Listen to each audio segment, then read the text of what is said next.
You're about to listen to TADPOG. Tyler and Dave play old games. It's a comedy video game podcast. We would like to stress that the hosts are not experts and are really just very crass commentators. Seriously, this is an explicit podcast that happens to talk about video games sometimes. So please enjoy this pretty okay podcast with Tyler and Dave.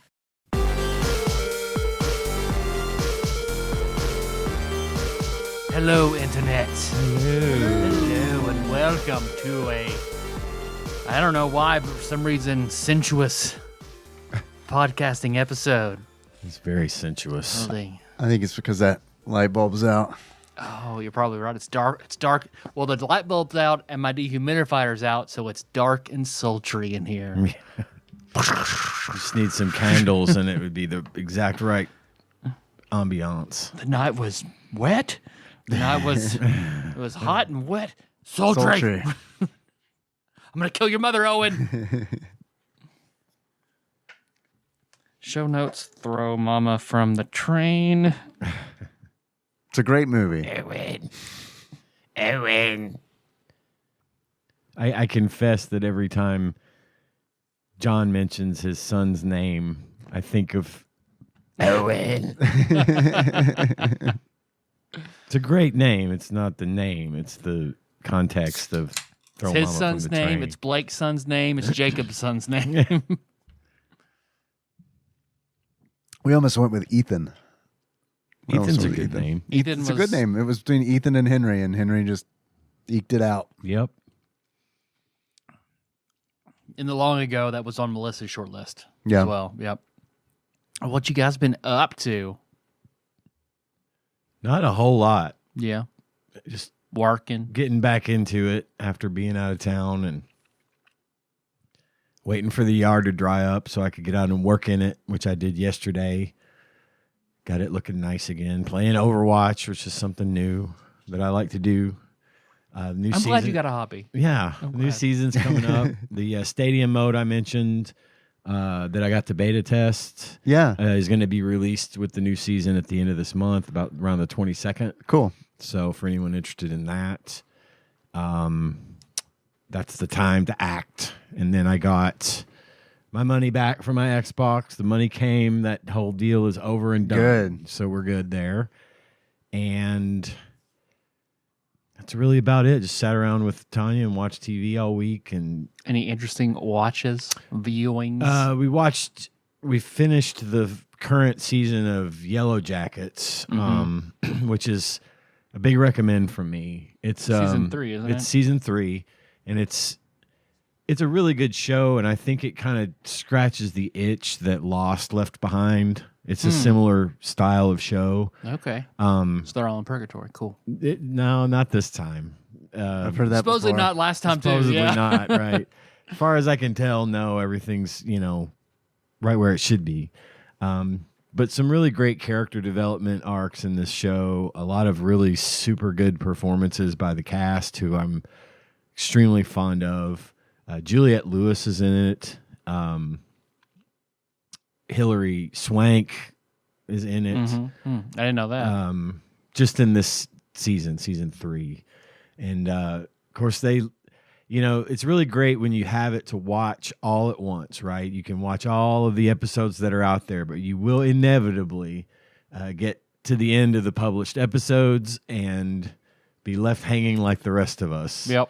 On really, really wild cliffhangers. So, but yes, definitely Yellow Jackets is on my hot list right now. And my wife is obsessed with it.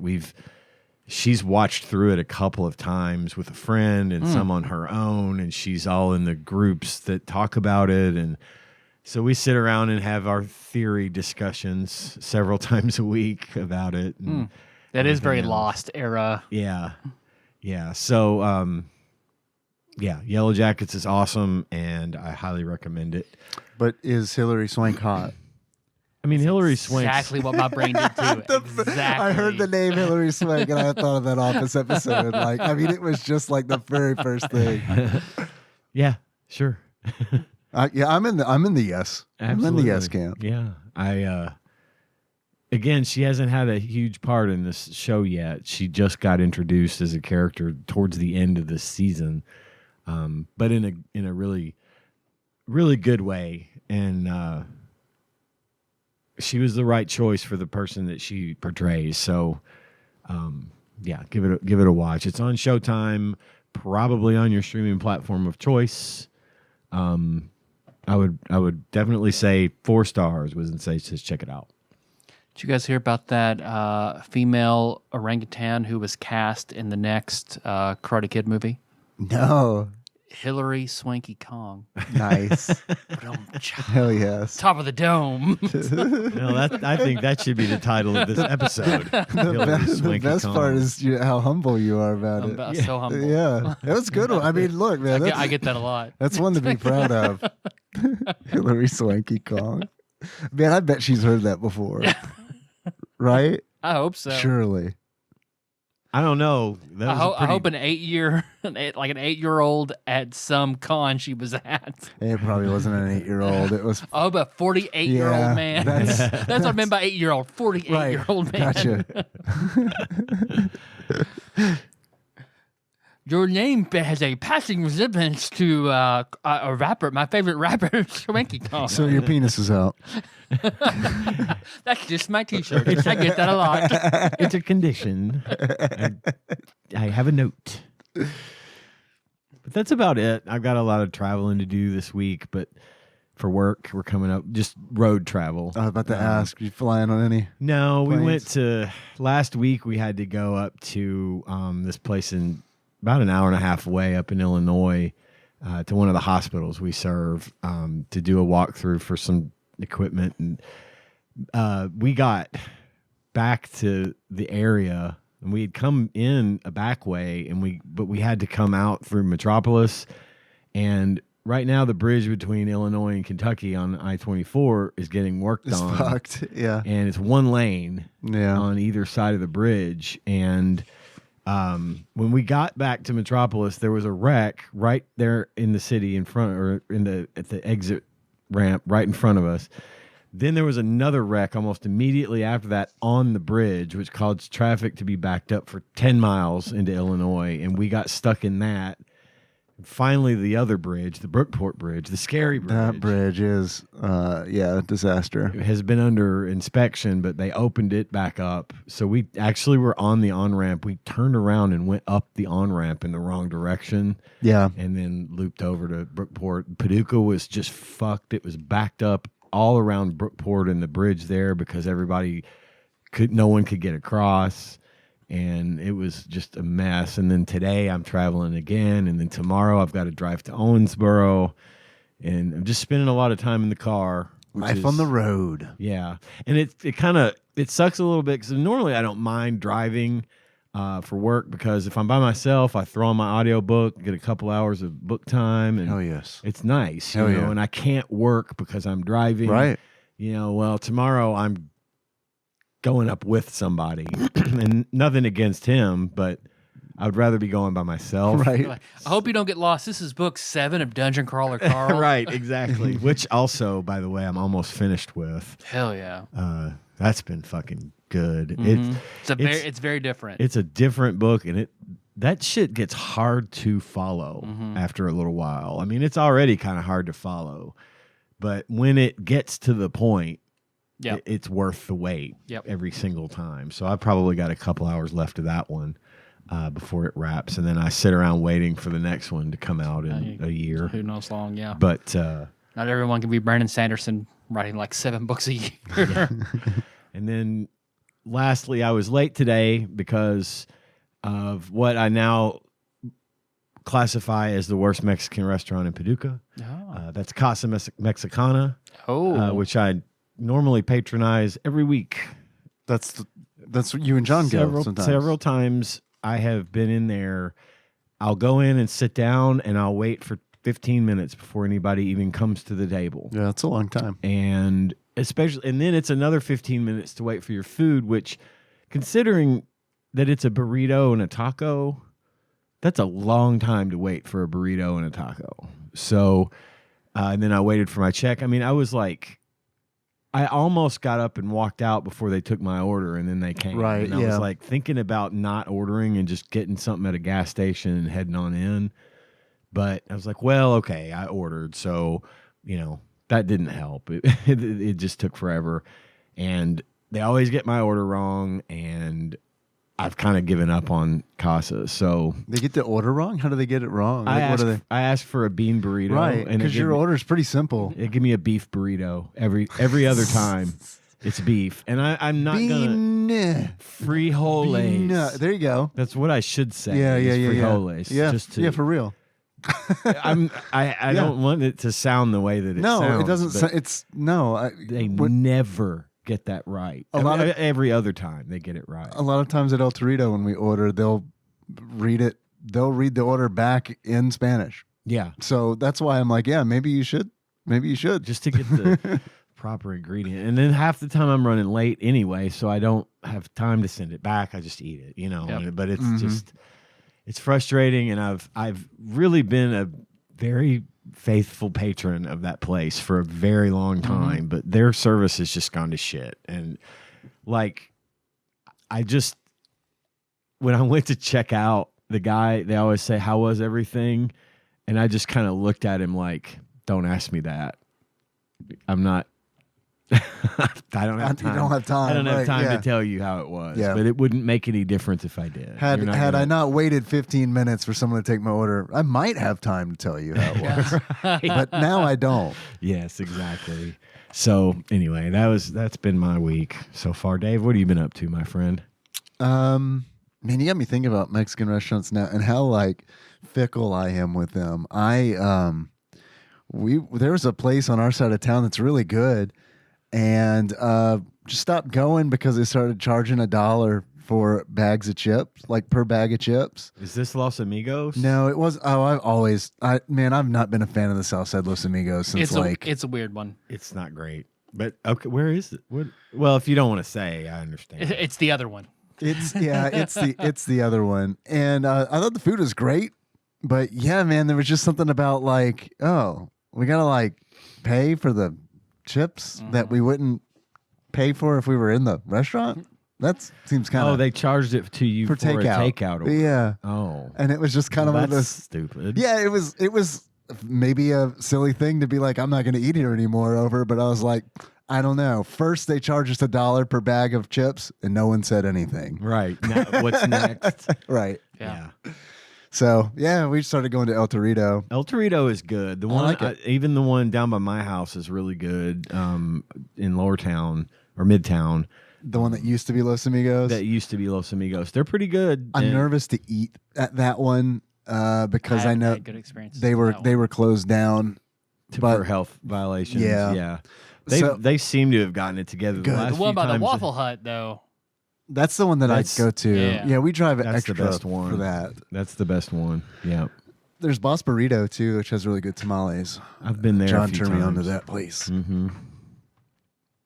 But yeah, give me a reason to find a new Mexican restaurant. Sure. We're like 'Cause there's spoiled for there's- choice. we are. There's so many, and it's And there are a like, lot of good ones. You've got to work a little harder to retain my business, Yeah. right? Because Yeah. it's just like if this is easy. I'm easy. I don't ask for much. Very complicated, right? I'm just getting 2 little things and some chips and Yep. salsa. That's it. And getting that wrong several times over and over again. It's just not. Yeah, it's frustrating when that It's happens. not a business keeping No. practice. Nah.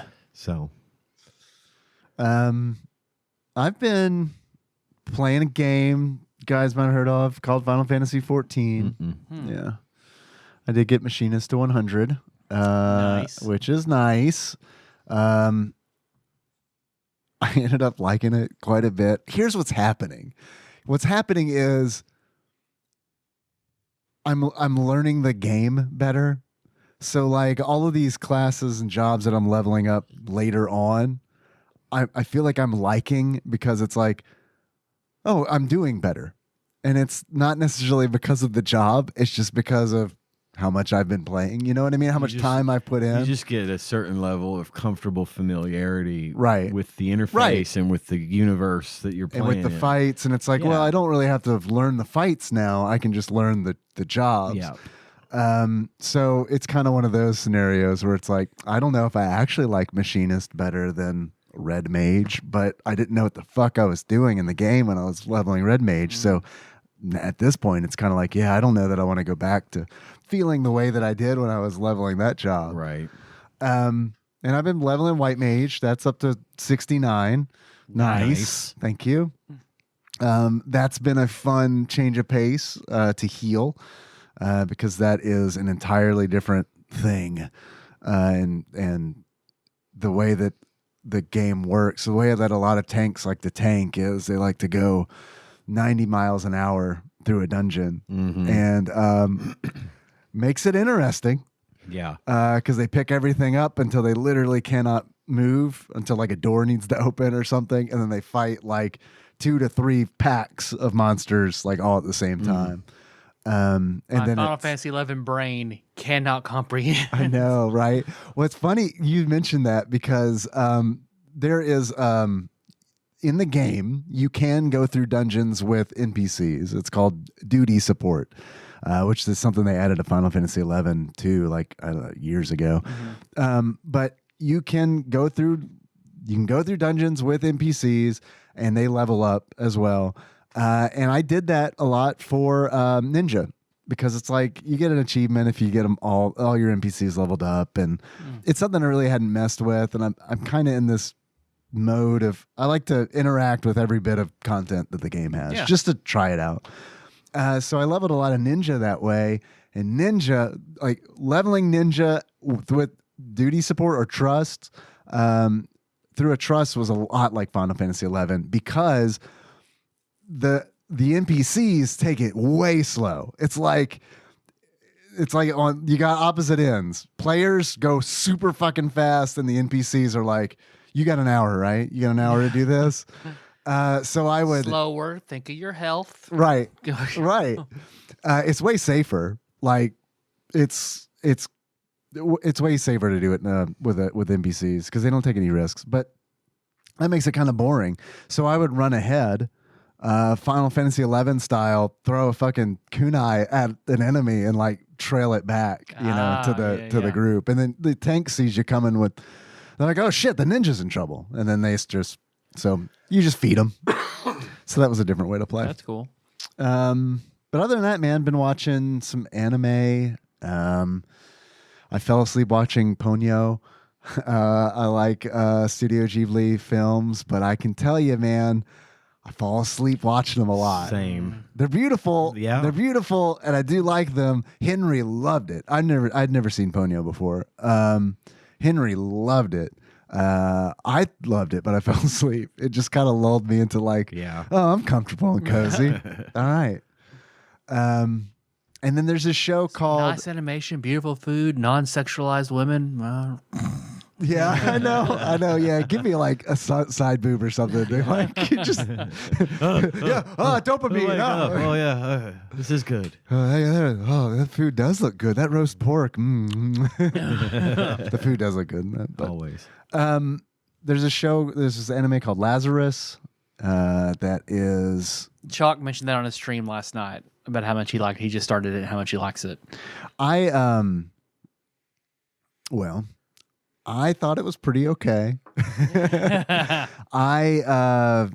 It's by the creator and director of Cowboy Bebop, and it involves the a stunt coordinator, I think maybe it is, or choreographer for the John Wick films, and so I think because these two names were attached to it, I was really expecting something to fucking be better than Cowboy Bebop or Samurai Champloo or really honestly any of them, but that he's worked on. But I didn't think it was bad, but I felt it was, first of all, Adult Swim is involved, which is great, but I have a feeling that because they're involved, I I can only watch it with the English dub. Yeah. And the dub is not good. It is not good. And it's like I was watching it. Nikki and I watched it, and it finished, and I was like, well, in one regard, it did remind me of Cowboy Bebop, and that is that the English dub is okay. Right.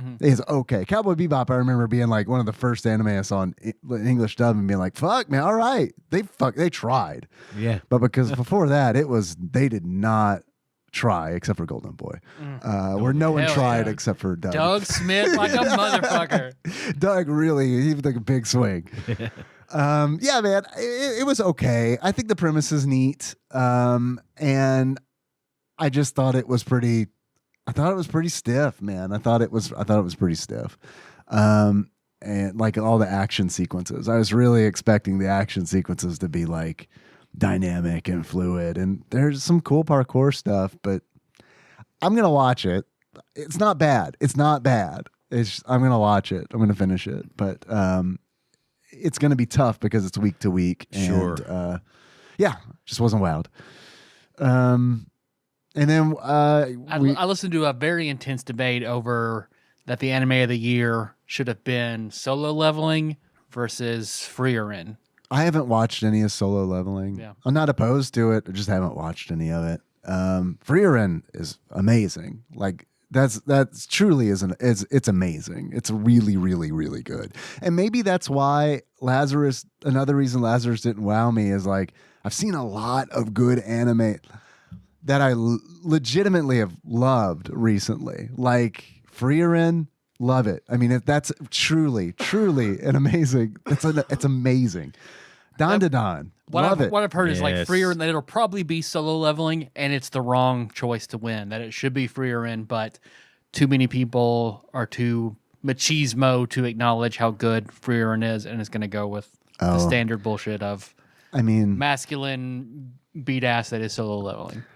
Yeah, I don't know anything about Solo Leveling, honestly, and I don't know I don't really follow a lot of the awards either. But yeah, I mean, I'm not opposed to checking it out. Frieren though, it's amazing. It's really good, and it's like there's plenty of fighting and stuff in Frieren. But Frieren, Don to Don, Chainsaw Man. I mean, like I really feel like I've been spoiled recently with really good stuff to watch. Yeah. Lazarus just didn't hit like those did, and it might be different if I was watching the subtitled version, and it might be different. But I kind of doubt it. It was Courtney's flourless cake in the box of the rest of the Kardashian crumble cookies. Right. On its own, it's probably not bad, but when you eat it last after all those other ones. Again, it wasn't bad. It's just your mileage may vary, and I'm coming into it with a shitload of baggage, having seen a lot of Shinichiro's work, Watanabe's work that I really, really like, and this one was kind of like, it kind of feels like you're trying to make it Cowboy Bebop a little bit, and I don't like that. Yeah. Space Dandy is another one. It's really, really good. This one just didn't hit. Yeah, for me. I've heard you mention Space Dandy in a minute. I love Space Dandy. Yeah. Space Space Dandy's really funny. Space Dandy's essentially like if it's like an alternate universe Spike Spiegel is Space Dandy, really, is what it feels like. And we also checked out a show called, I think Rhythm Master Paul Korn might have mentioned this to me a long time ago, Sakamoto Days, which is like a show about a hitman who retires. Oh, yeah. I've seen this on TikTok a lot, and it does look fucking good. We watched the first episode of it. It was funny because, I wasn't expecting it to be as violent as it is. It's not like crazy, but like dudes are being shot in the head and stuff. And like Henry's watching it, and I'm like, oh damn, this was I wasn't expecting that. And he's like, I like this. And I'm like, yeah, I thought you probably would like it when they, this is a lot of violence.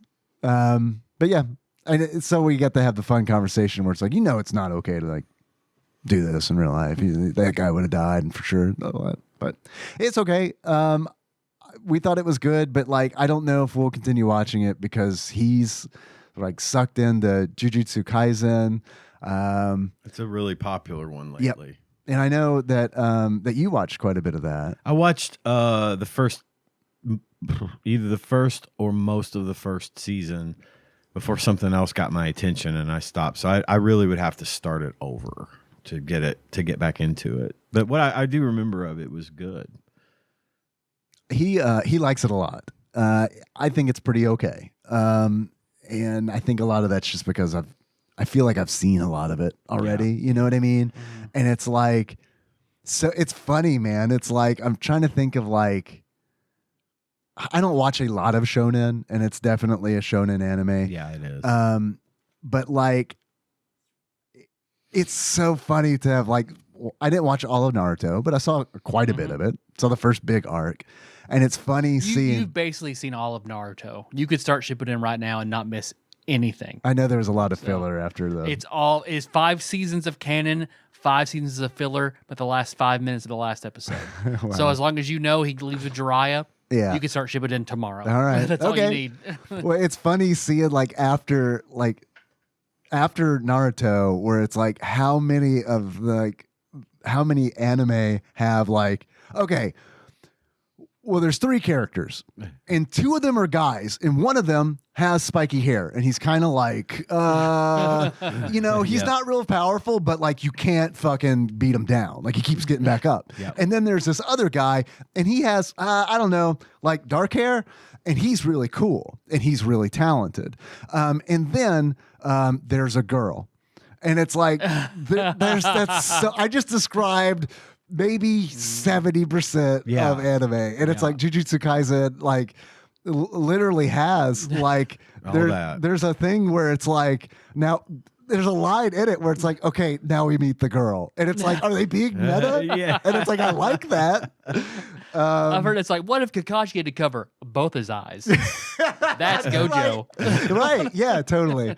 So, but it's like, it's not just Jujutsu Kaisen that does this. Chainsaw Man does it. I mean, it's like anime that I like really like and respect. My it's Hero like, Academia does it. Demon Slayer does it. All of them. It's like baked in, and I don't know enough about anime to know for sure that Naruto was like the catalyst for this. But I think about the stuff before it, and it's like, okay, well, that's not really in like Full Metal Alchemist. That's not really in. Kind of follows that Boruto gets shit on. It does. Boruto gets shit on a lot. Like, oh, it's not Naruto. I think Boruto is great, and I love that Boruto doesn't fall into that trope. From the beginning, Sarada, who is the girl ninja, is fucking top tier good shit from the beginning, humbling Boruto with shit. Like, it's good. Sarada is a great character that breaks that Sakura trope. Yeah. So I follow. I haven't watched Boruto the anime in a long time. I just follow the manga on TikTok and watch a lot of YouTube people who break it down. Boruto is really, in my opinion, very good. I've heard a lot of people really like it. I mean, like, I haven't checked any of it out, I guess, because I never finished Naruto. Yeah. You know what I mean? And I know you don't have to, because I know there's plenty of children who like have watched Boruto and been like, what's Naruto? Oh, yeah. You know what I mean? Right. So his dad had an anime? Oh my God. Right. So I'm sure it'd be fine. And I guess my point really wasn't that, like, because Sakura's, I don't know if she gets better, but she's like pretty worthless in like the stuff that I watch. As far as like her capabilities, not as a person, but like her capabilities, she's like, why are people giving Naruto shit? You know what I mean? It's like whenever she'd get onto him, I'd be like, what? Do you have a leg to stand on?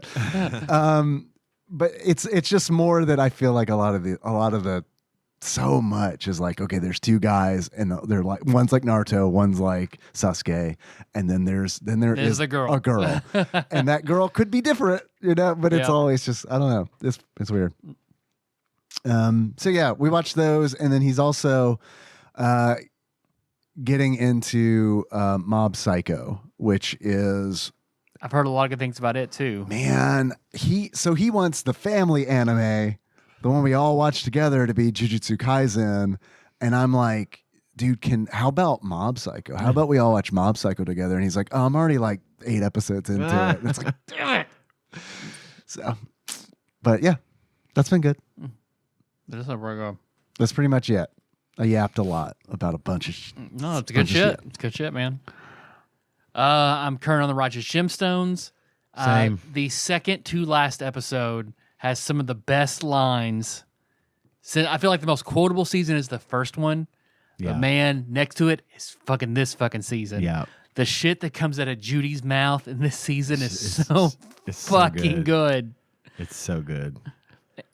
That and then I streamed some Suikoden 2, which I'm at a standstill because I forgot to do something, which is at the very beginning. So I'm telling both of you this, Dave, especially if you go back to it. Okay. Suikoden 2 at the very beginning, whenever you're just the hero at like your grandfather's grave, you can go and check a tree. Okay. You check a tree 3 times, a flying squirrel and a cape pops out and joins your party. Okay. Great, wonderful, easiest way to recruit the special flying squirrel that is one of the 100. But if you don't check it at the very beginning of the game, you'd never get it. no, you have. It's much harder Oh, to okay. get. I'm Well, at hey, a that's good. standstill trying to get him. Okay. Because there's one path of the map you have to follow until he just joins you in a random battle, Gotcha. and I can't get him to fucking join me. Gao and and I've just been going back Yuffie and forth, style. back and forth. Yeah. Yeah. So, wish I'd thought about What should I materia just do you start have? over. Do you have materia? He won't show I up unless wish. you have materia. Which Suikoden 2 also very impressed with the remake so far. Good. Loving it. And then Vampire Survivors DLC drops. Whole I bunch saw more that. characters, whole bunch of new weapons, whole bunch of shit I'm very confused about, but I'm here for it and I'm playing You're it. gonna and I'm get- yo, you enjoying got it. Yeah. Cool. Cool. How much was the DLC? Free. Just That's nice. download it. That's It's there. awesome. Yeah. Can't beat that. Cannot beat that. I wanted to see if you guys wanted to roll for a sandwich. Melissa's off today, so we could just roll for a sandwich and have it during Cutie Corner if you guys want to do that. I can't eat. I did get to eat. And I didn't know you were planning on doing Yeah. I didn't wasn't. know- I didn't just know thought about either. it. I Otherwise, just I'd thought be about down. it just now. But I ate like a Cuban bee. Cuban bee. It's back, baby. It's back. I'm going to start saying it every day again. I ate a Cuban bowl right before I came over Nice. here. It was good. Well, I've got 2 drafts. Let's do drafts. on I'm down. rolls. I'm down for drafts. If you want to roll for a sandwich next week, I'm down for that. Just let it. Well, Roll for sandwich is always here if we need it. roll for sandwich is tough to like because I'm afraid I won't eat dinner, I know. but then I'm I going to won't. get saddled I with know. some You're not mustard gonna want Reese's to. cup thing. Yeah, I know. Yeah. And then I'm really going to be hungry later. Yeah. So I've got 2 drafts already prepared. I've got the musicians you could take in a fight and serial killers. Do I know more musicians or serial killers? I probably know more musicians, but not by many, Yeah. is my guess. I don't know that many serial killers. Well, it's all musicians I could name. Okay. So you probably know them. Okay. We could do that. Musicians, that's fine. I don't care to do serial killers either. We can do both of them as far as I'm concerned. That works for me. I just might not. I don't know how entertaining I'm going to be.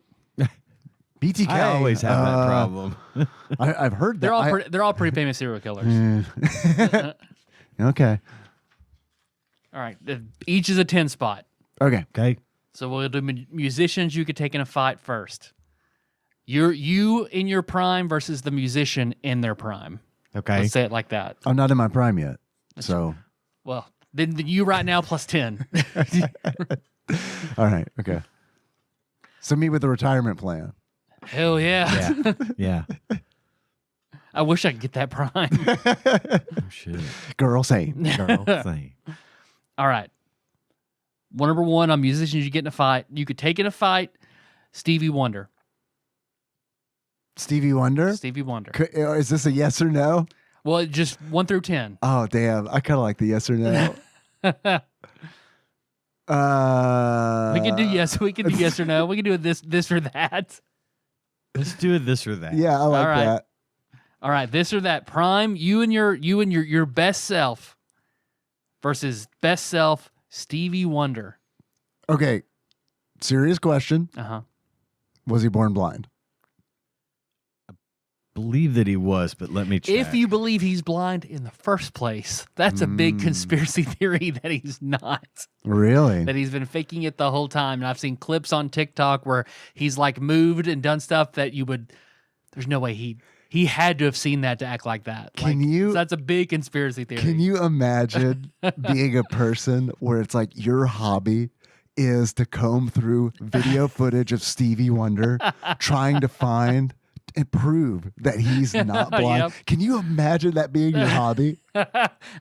It just reminds me of that episode of Arrested Development where Julia Louis-Dreyfus's character has to act like she's blind. Yes, with Tobias in the house. That's what I was trying to remember. Is where have I seen it? I saw something where someone was having to like endure all Cloaking manner himself in her sin. Yeah. So yes, Stevie Wonder has been blind since shortly after birth. Okay. He was born 6 weeks premature on May 13th, 1950. And due to this, he developed a condition called retinopathy of prematurity. It's a condition where the blood vessels in the eyes develop abnormally. And in Stevie's case, it was exacerbated by the oxygen-rich incubator he was placed in. Yeah, Jack had retinopathy which led and to it his reversed. Permanent blindness. Despite that, he showed incredible musical talent from a young age and went on to become one of the most influential and successful musicians in history.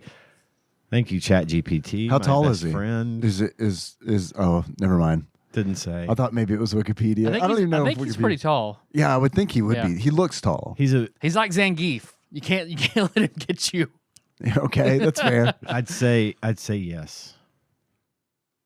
Not that I would want to, but yes, I think I could take Stevie Wonder in a fight. What if he's like You're being trapped in the Mortal Kombat, and you have to find Stevie Wonder. If it's Shang me or Tsung's him, take your soul? yeah. You're both bloodlusted. What if he's got like Daredevil style like powers? Maybe he is blind. He's just got like super heightened other senses. It's possible. I'm not saying I could take Stevie Wonder in a fight. I'm saying I think I could. Okay, fair. I like how you've changed the game. I like that. Yeah. I will never know. Right. You know. Yeah, I would. I could take Stevie Wonder. Sure. Next, Elton John. In his prime, Prime Elton. I don't know that I could take Elton John in his prime. I think Elton would have been one of those guys who you can't get down. Right, Like, exactly. He's Naruto. He is Naruto. Exactly. I don't think I could. No. He's Naruto to Stevie Jonathan, Wonder yo! Sasuke. I don't think so. Billy Joel. No. Yeah, I'm also gonna say no. I don't think I could take Billy Joel. He's got to have been more of a tough guy. In his youth, he's from Philly and grew up in that. He's got a Mega Man boss nickname. Piano Man. Yeah. I don't. You don't have the shot that counters Piano Man. I feel like yet. Billy Joel's seen some shit. I feel like he's a little harder than me, for sure. Dave, same? Yeah. Yeah. Yeah. Garth Brooks. No, I don't think I could take Garth Brooks. I don't think so either. He's kind of a. I feel like he might be fake country, though. Like, I don't think it's not It's because not he's country. country. It's because he looks like a big guy. He looks like he'd be a big guy. Is he And big? He's pretty big, isn't he? Chris Gaines. Could you take Chris Gaines? Yes. Easily. Chris Gaines wouldn't fight back. He has to. Bloodlust. He's bloodlusted. Blood. That's a there'd good be Steam. That's a good Steam name. Bloodlusted Chris Gaines. This is my bloodlust. I'll kill you. Oh, woe is me. Garth Brooks he's a pretty big guy, isn't he? I think he's a big dude. I think he is. Yeah. I just think he's probably. I don't think I could take him. You think prime. there are allegations that he's fake country, like his musically like his musical styling, or what? I bet his persona is. I don't know. But he's Larry I Larry get the that, Cable Guy in it. You feel like? Yeah, a little bit. A little bit. A little bit. Okay. He's also, and especially in his later years, where you've seen where he's become so powerful that no one will tell him no, and that's why things like Chris Gaines happen, Right. or the whole George thing. Lucas, Jar Jar Binks is fine. Everyone's gonna love They'll him. love it. Yeah. Or Okay. like Tom Segura, he went on that big thing about Garth Brooks Yeah. about seeing how people go missing and stuff like that after Yep. any of his concerts leave and Yep. shit like that. Yeah. He was born in Tulsa, Oklahoma. Garth Brooks was. So was Blake. I couldn't take Blake in a fight. Blake would fuck me up. We could set that He's up got and find out. Hey, there we go. He's got the height advantage. he took the anyway, bait. at least. He took What? the bait. No. Blake is like 5'7". What Blake? I thought you were talking about Blake Shelton. Oh no! Who was- who was Oathbreaker born- Blake No, Woods. no Blake way. Shelton, Oh. yes. Blake Shelton, 100%. Yeah. Yes. Blake Woods. Well, Blake Shelton was also from Oklahoma. So I thought that's who you were talking about. No. All right. Okay. I think Drake. No, I couldn't take Drake. nah. I'd want to. Yeah, he was born in But- Oklahoma. No. Now Drake's Canadian. Oh. Does he have the fighting spirit? He's And he wa- bloodlusted, and he damn was, it. he was in a wheelchair in Degrassi. That might help him. That might help He's used him. to fighting on the ground. His upper body strength. Yeah, he's used to fighting on the ground. Usher. No, I don't think I could take Usher. No, Man, I think it would be close, but no. Yeah. I don't even think it'd be close. Dude, I honestly think it's like you get a certain amount of money and it's like you just have a lot of time to like be as fit as fucking possible. This is Like, not wrong. you know what I mean? I have never been as fit as probably Usher can afford to be at any point in his life, whether he's in his prime or not. He's got a public image to maintain. He's going to have personal trainers. He's going to be, staying fit, staying in shape. Yeah. I'd get my ass kicked at any point in my life because I've never been in shape. Yeah, I think a lot of these musicians honestly are just going to win on the fact that Yeah. they stay fit. Yeah. And dance and stuff on stage, and it's you know what I mean. It's like the endurance. No, I think gotta the be crazy. best. I think the most even. I back up a little in the most evenly matched fight because I don't think Garth Brooks is the kind of guy who like fucking does crunches and lifts weights and runs and shit. That might be a more average white guy fight. That's more well balanced. You know what I'm saying? Yeah. So It's like a Biden versus Trump sort of thing. yeah. You're talking about yeah. Waffle House parking I lot. still, kind of fight. I still don't think I would win, but I think I would probably be able to face off against Garth Brooks better than just You guys are about both in your anybody. don't. prime, but you're fighting at Southside Waffle House. you do have the terrain advantage. Yes. And some teenagers in bikinis are watching for whatever some reason. yeah.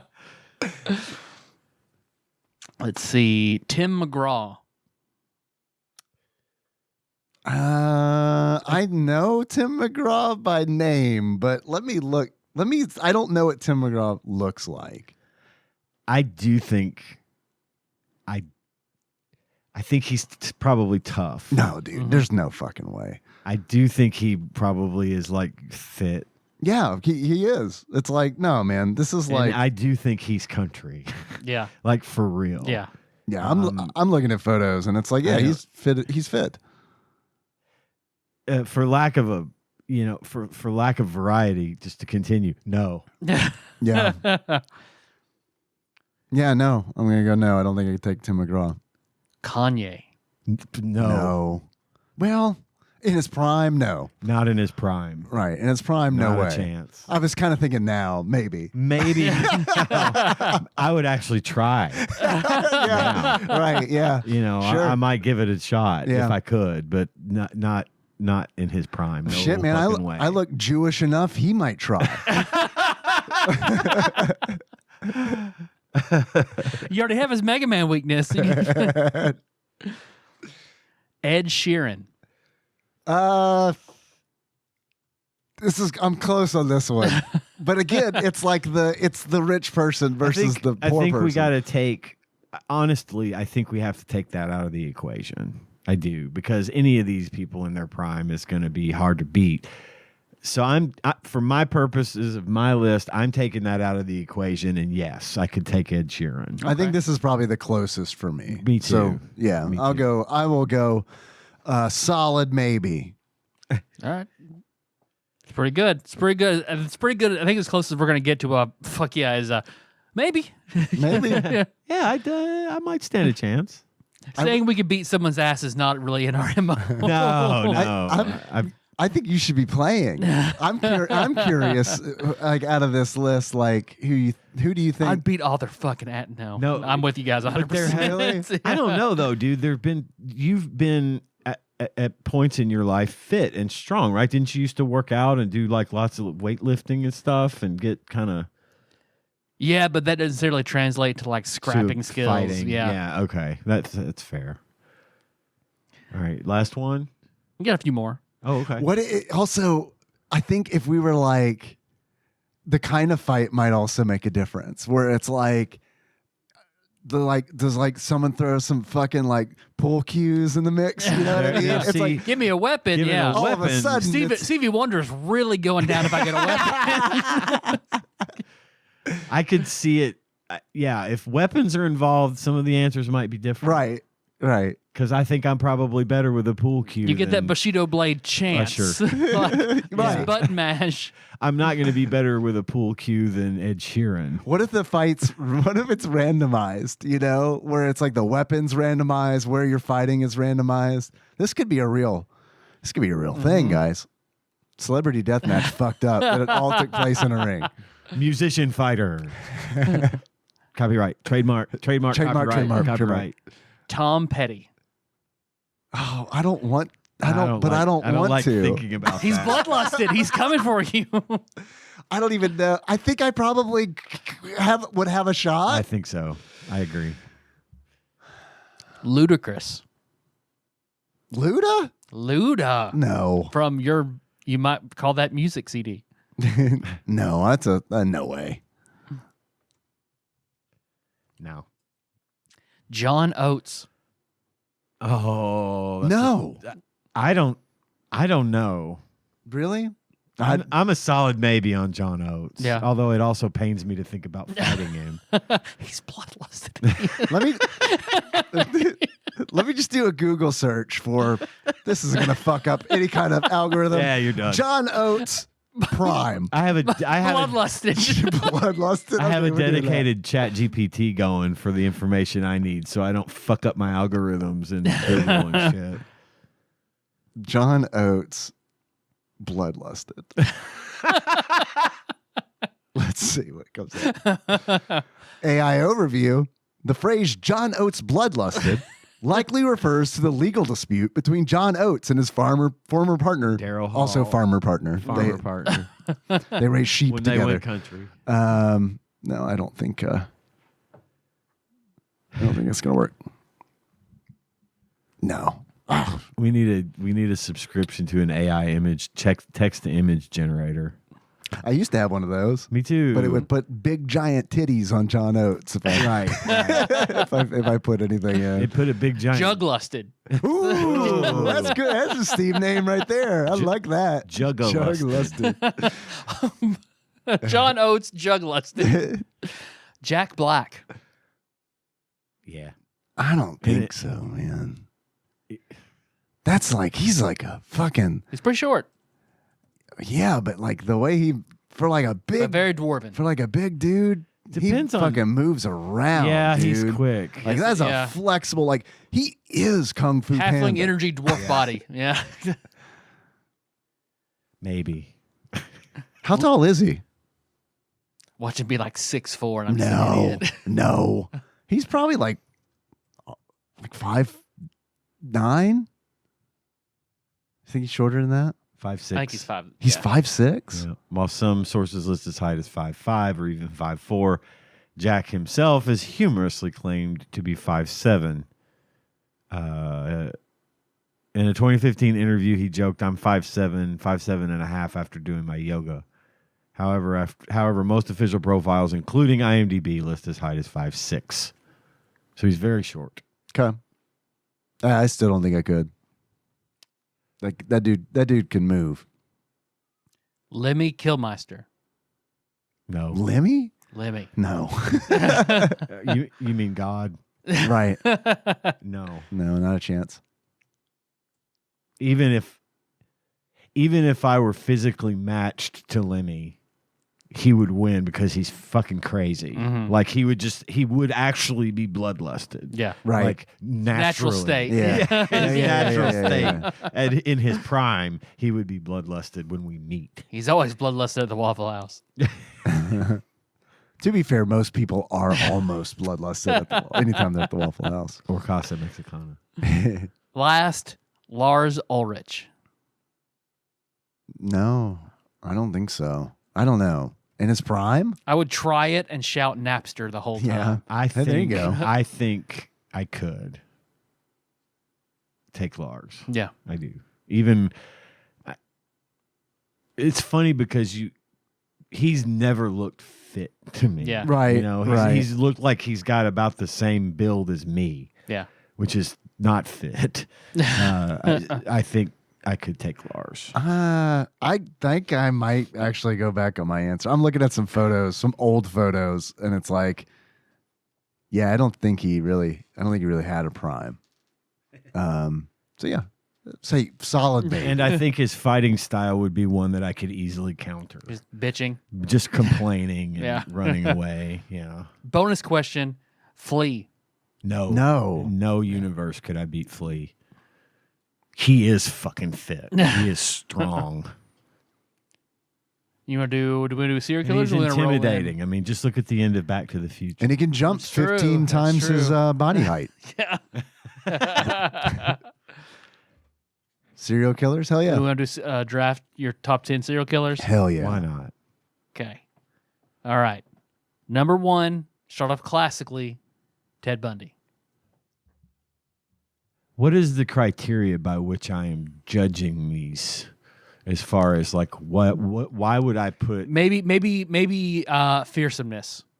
Which one provokes the most fear in you? Ted Bundy's an 8?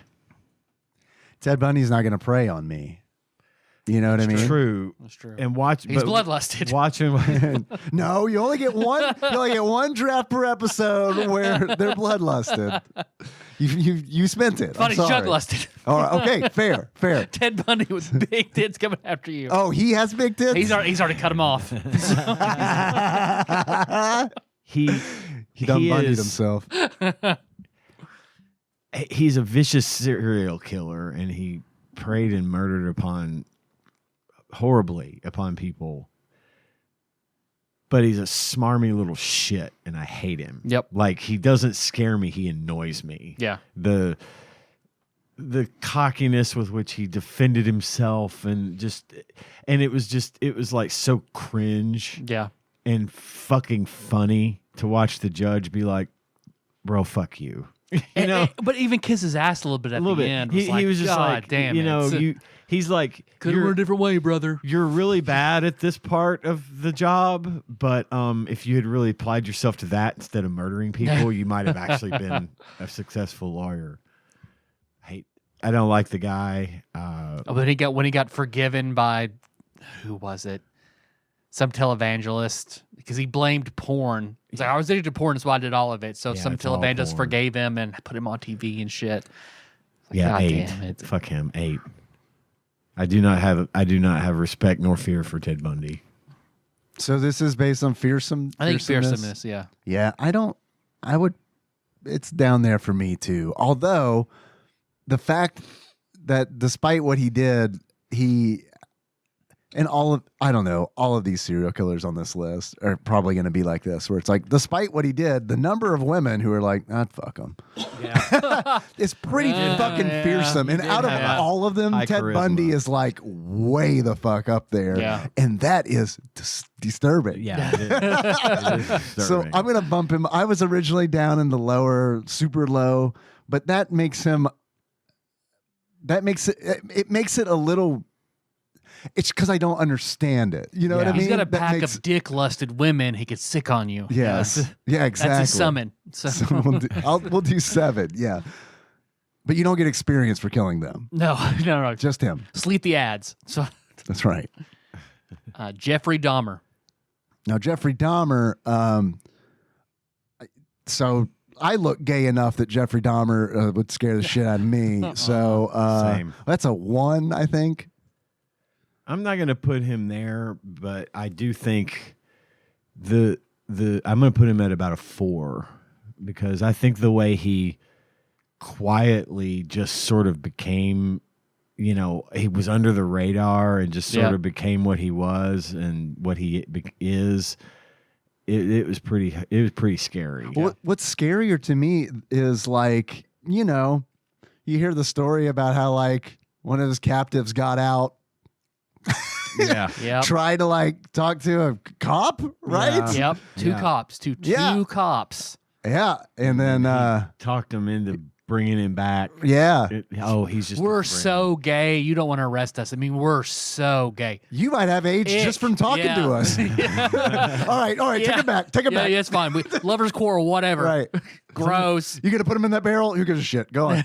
Yeah. And this is exactly what happened. Yeah. Yeah. We watch a lot fucking horrendous. We watch a lot of stuff about serial killers and stuff, and it's funny to me. I don't think that I wonder how any of these guys would have fared today with modern technology not at and all. stuff. It would have been Not a lot. It would have been a lot harder. There's still plenty of prolific serial killers out there, but they will eventually die or get caught. Yeah. One of the two. I wonder, like a lot of it, like especially, I know what you're saying, and I agree with like it's got to be more difficult with the tech, but like a lot of the stuff I feel like is social engineering, and it's like that's one of the things that it's like I don't do any hacking or anything, but like I think it's an interesting subject. Yeah. So it's like a lot of the stuff that whenever I watch a video or read something online, what I realize is like how much of it boils down to just straight up like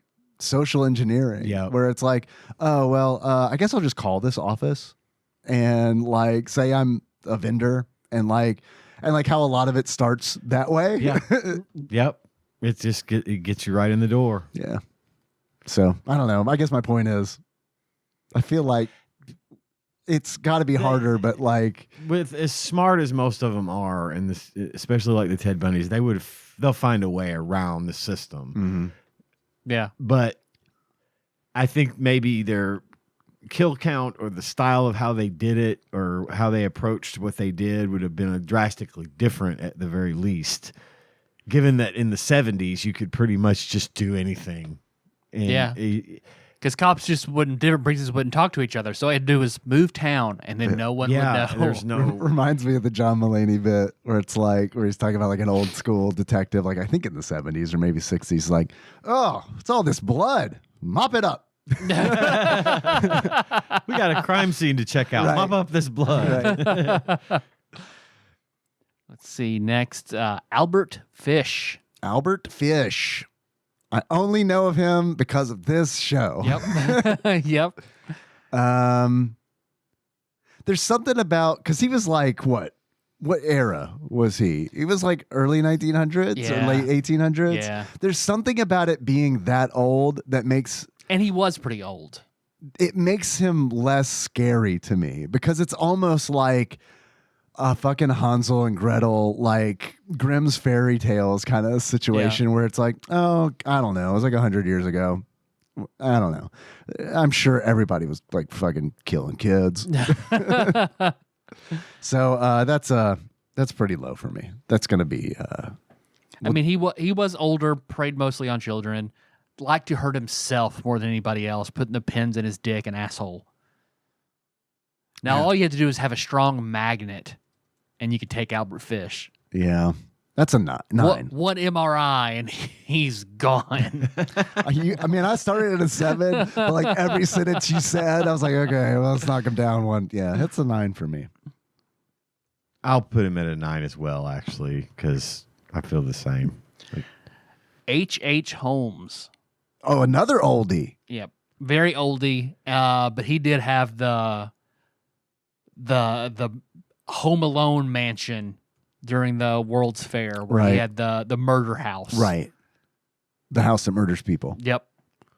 I got to say, man, This is probably a 10 for me. Again, because it's so old, and also because I honestly don't think I could be tricked into being killed in that house. You know what I mean? That'd be a good skit for us to put on one day, like H.H. Holmes trying to get you to stay in his murder house. I love it. I love it.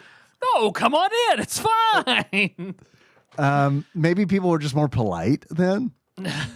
You know, like stepping over skulls. Like, just don't say anything about it. That's a load-bearing skull, please. Yeah. Come on. Yeah.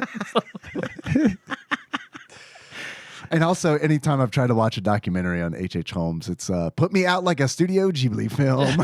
Just I can't. It's Ian, same sort of thought process? Yeah, pretty much. Although I'm going to put him at a 10 because I know the least about him, but I also know that, like, what terrifies me is we go back farther. The farther we go back in time, the more naive people were, right? Yeah. It's say, well, you're not going to convince me to stay in your murder hotel. Well, no shit. We've been exposed to decades of watch out. Right. It was from stranger danger to... This is Quilt City. We have plenty, Quilt Week, we have plenty of murder hotels set up all around town. And you get enough of that serial killer exposure and things like that, and watching enough true crime stuff to where we're a bit more educated in the ways of it. It scares me a lot as to how easily people could be tricked into falling for something like this because there's no concept really baked in of... There's a different type of danger awareness baked into people in the 1800s than there are in, the 2020s. right. I think it's more like, I'm afraid I'm going to starve to death, or I'm going to get cholera, or something like that, and I'm afraid of the pickpocket on the street and the rapist, but not of some dude inviting me into his house for fun and games. Only $180 a night. I'll stay at the Holiday Inn. $5 a night. No, that's too low. Yeah. Right. This sketch is writing itself. It is writing itself. I like this. I like it too. I think you nailed it with Stranger Danger. I honestly think that, like, for all like the bad things, I feel like Stranger Danger does and teaches people. Yeah. It does also teach you to not get murdered in a fucking hotel. I feel like so. Next, so the opposite, BTK. Okay, so I know I said BTK earlier, but which one is he? Or was he? He was the guy. He installed the home security systems, would know the layout of the house, know the codes and then go in, bind, torture, kill the whole family. Okay. He would tease the cops. He got away with it for 30 years and only fucked up because Would he send riddles and shit? Was he that? Okay. He fucked up when he didn't format a 3.5-inch floppy disk correctly. You dumb bastard. Yeah, and he sent it to the police, and then the police were able to discover that it came from a computer in his church. Yep. And yeah, he's serving 10 consecutive life sentences. How did he fuck up that format? It almost sounds like he didn't format it at all. Maybe he didn't. He reused an old one instead of buying a new one, which he normally did. Yeah, and it had they were able. So he put the clue on the disc. Right. Well, they were able to get the metadata from the document as to where it was made, but they were also able to recover old data off of the unused portion of the disc that he didn't use. So he formats the disc. Should have done quick format, man. Should have just spent the 2 extra minutes. Gotta deep format it, or just use a new disc. That was wild. At that point, he just wanted to get caught, right? At that point, why all of a sudden, like, hey, I'm bored with it. I'm ready to get caught. Right. Yeah. BTK is probably the closest to the guy that Stanley Tucci played in Lovely Bones. That's who I think of the most when I think of BTK.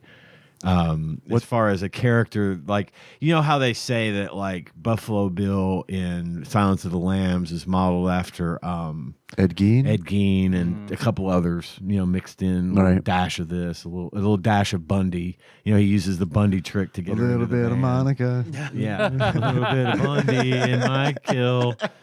But that guy in Lovely Bones is what I think of BTK. And I think what's terrifying about him is that he was able to so successfully get away with it. It says here he was doing it from between 1974 and 1991. That was the year after I was born and the year I graduated high school. He was killing. Most active shit. And that's a lot. Yeah. And to not get caught, you know, and to be so, and also his victims and the stuff he did to them. He was most active before you became a father. Correct. And then he was caught. That's it. Yes, thankfully. He's gonna go pretty high up there for me. What does BTK stand for? Bind, torture, kill. Ah, okay. Yep. Self dubbed, I believe he called. Why not just stop? He did. But I mean, why don't you just stop at the BT? Oh, Right? Then it's no problem. Well, then he's got with consent. Of course. Totally, yeah. You cannot kill someone with their consent. Well, I thought you That's not meant- allowed. I'm the BTC, the bind, torture, cuck. consenter. Oh. Bind, torture, cuddle. No, I just watch people. I follow this guy around. I just help him install security systems. I'm just his assistant. I carry the cameras. The BTBBC is what. Mine's a BTC, bind, torture, cuddle. I like to be gentle after the torture It's and important. cuddle. Yeah. I'm a very attentive. BT Aftercare, BTAC. BTAC. Yes, BTAC thank Slater. I was trying to think of aftercare. Damn it, you got me on that one. He did, but when you said you should stop, I thought you meant he should have just stopped because he didn't get caught. But he got caught in 2004. Like he stopped killing In 91 and got caught in 2004. Fucked around again. What did he sent out do? a clue. He sent a fucking letter to the police. That's what he sent on the Saying fucking that it- church floppy disk. Yeah. Yeah, he wanted to get He caught. did. And then after he got caught, he fucked around and like led police on all these wild goose chases, promising to show where all the bodies were. And he'd get them out to this remote area and then be like, oh, no, wait, that wasn't here. That was, we got to go. So he basically got to spend most of the first 5 years of his jail time not in jail because they were traveling around to all the places where he said he hid the bodies. Road tripping with BTK. Wow. Yeah, he was a piece of shit. He probably would. He would probably easily fit into the number one slot for me, but I'm holding out.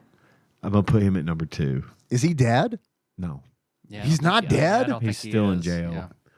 I just kind of assumed that, That like, was only 20 years ago that he was put in jail, Uh-huh. and he's my age. Yeah. Well, he's older. That's I mean, not Son of Sam true. didn't die all that long ago. He's probably just in a his years ago. 60s. I guess because of Dahmer, I just assume they all die in prison. Like they're murdered in prison. Yeah. But thankfully, they're generally put in and forgotten about. You know, like they don't get any more attention. I mean, they do because people do documentaries, and we're talking about him right now, kind of thing. But Yeah, but this is allegedly funny. But so where- it doesn't count. where are they now, or is he dead or alive? I could give a shit, you know. But Right. he is alive. He's probably in his 60s or early 70s Okay. by now. I mean, if it matters, I was hoping he was dead. It does Yeah. matter. Yeah, okay. yeah. All right. John Wayne Gacy. Yeah, he's up there for me. Gacy's pretty fucking scary. That's who Yeah. I was holding out for Yeah. for my number one, just because of the Now we're aged out of his MO. yeah. But still. thankfully, yeah. He's a bad one. Yeah. Finding all the bodies under his house, had Right. fucking cops over Yep. for dinner, Mm-hmm.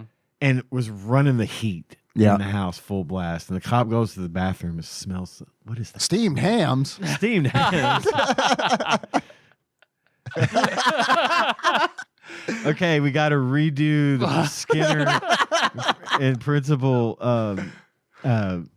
what's his or a Superintendent Chalmers skit. Only 400 dead bodies with in this amount of heat with that much KFC. Yes. May I see it? No. John Wayne, the house is stinking again. That's just Aurora Borealis, mother. He's number one for me. And the whole clown MO and Yeah, all it was that bad. shit. Yeah. Real bad. And how much he tried to monetize his shit after he was in jail. Oh, I didn't know about this. Was I think- selling his paintings Like, and Yeah, didn't the law wasn't that law okay. passed because of him that you Yes, couldn't it was. profit? Yeah, he once was you're in making jail. the paintings in prison and then selling them to people who were buying them up, kind of like Mason Verger in Silence of the Lambs 2, who Electric Boogaloo, who collected all of Hannibal Lecter's memorabilia. Right, it's that kind of person that was buying these paintings, and they passed a law saying he couldn't do that anymore. So now his paintings are super valuable. Mhm. Next, Gary Ridgway. I don't know him. This is He's the Green River Killer, Oh, the most okay, prolific American serial killer. I've heard Nikki say that before. Yep. Green River Killer. He's only bested by Piggy Palace guy. Yeah. He's got him by like 10 bodies or something like that. He's perma red. Is Piggy He's purple red. Yeah. Piggy Palace guy's on the list, right? No, Is he not? I don't have him on the list. Okay. I'm putting Gary Ridgway at 3. I got the three of the heavy hitters at the Yeah. top of my list. I don't think I'm gonna have a problem with that. I mean, he sounds scary. Who did he prey on? Mostly like he was like low IQ, but brutal. Mostly like 99% sex workers, like out in the middle of nowhere. 8. I'm not a sex worker. You know what I mean? Yeah. Plus, Yet. well, Well, it depends. Did knees count? well, He murdered 49 women in Washington State during the 80s and 90s, though he later confessed to killing 71 and claimed the number could be as high as 90. Most of his victims were young women or teenage girls, many of whom were sex workers or runaways. Ridgway would also often pick them up on the Pacific Highway South, strangle them, sometimes post intercourse, and dump their bodies in wooded areas in the Green River, hence his nickname. This was Picton, funny. Robert Picton. This That's was Piggy funny Palace guy. because he was finally arrested in 2001 after DNA evidence linked him to several of the murders. In 2003, Ridgway pleaded guilty to 48 counts of murder and a plea deal to avoid the death penalty, and later an additional count bringing his official conviction total. He's currently in prison. I think he submitted his DNA to one of those like family ancestry things, and or they had his DNA in that system, and somebody A family submitted member or their DNA, and they figured out, or he submitted it to do one of those ancestries, and it ended up matching DNA from some of his cases, and that's how they caught him. This was fairly. I mean, it's a little while back, but yeah, that was. It's the floppy disk That's thing. a good- Listen, yeah.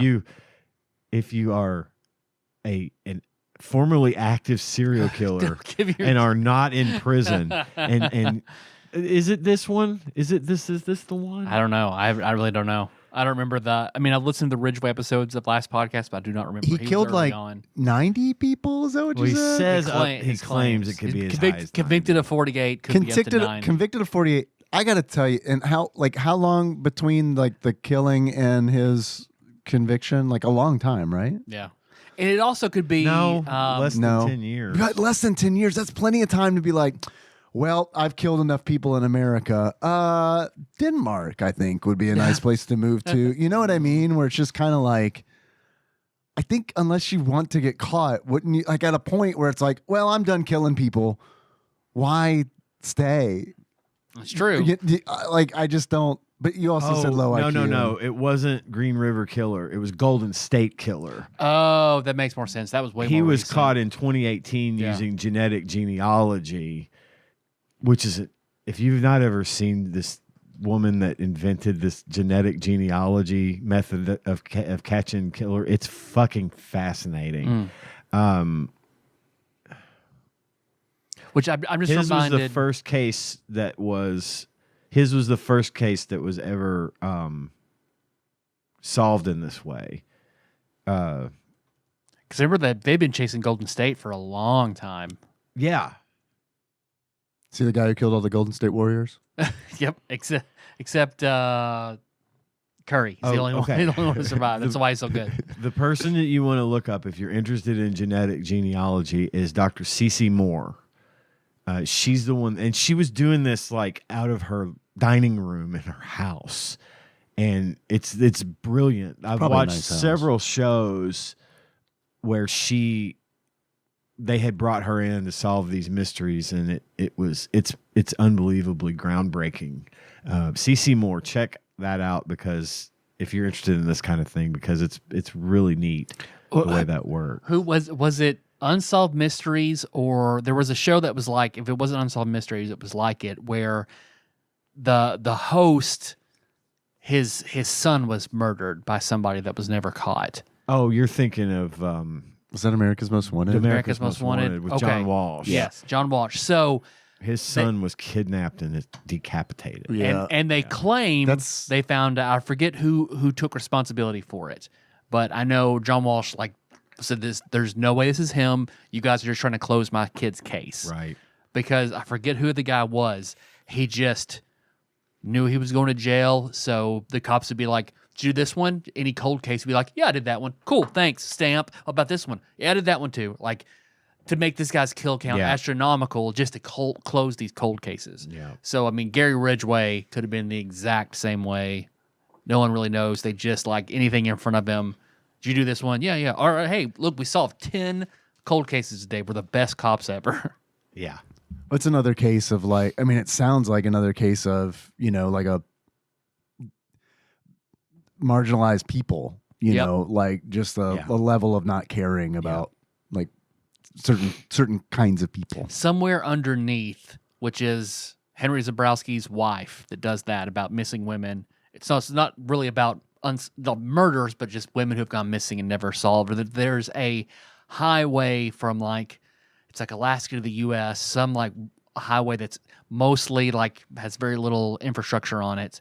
But the amount of people who go missing, mostly indigenous women, on this road is just unbelievable. I watched there was a small series on like Oxygen or something about that. Yeah. It's crazy. Like you hitchhike on that, you're just gone. You're just asking vanish. for it at that point. Yeah.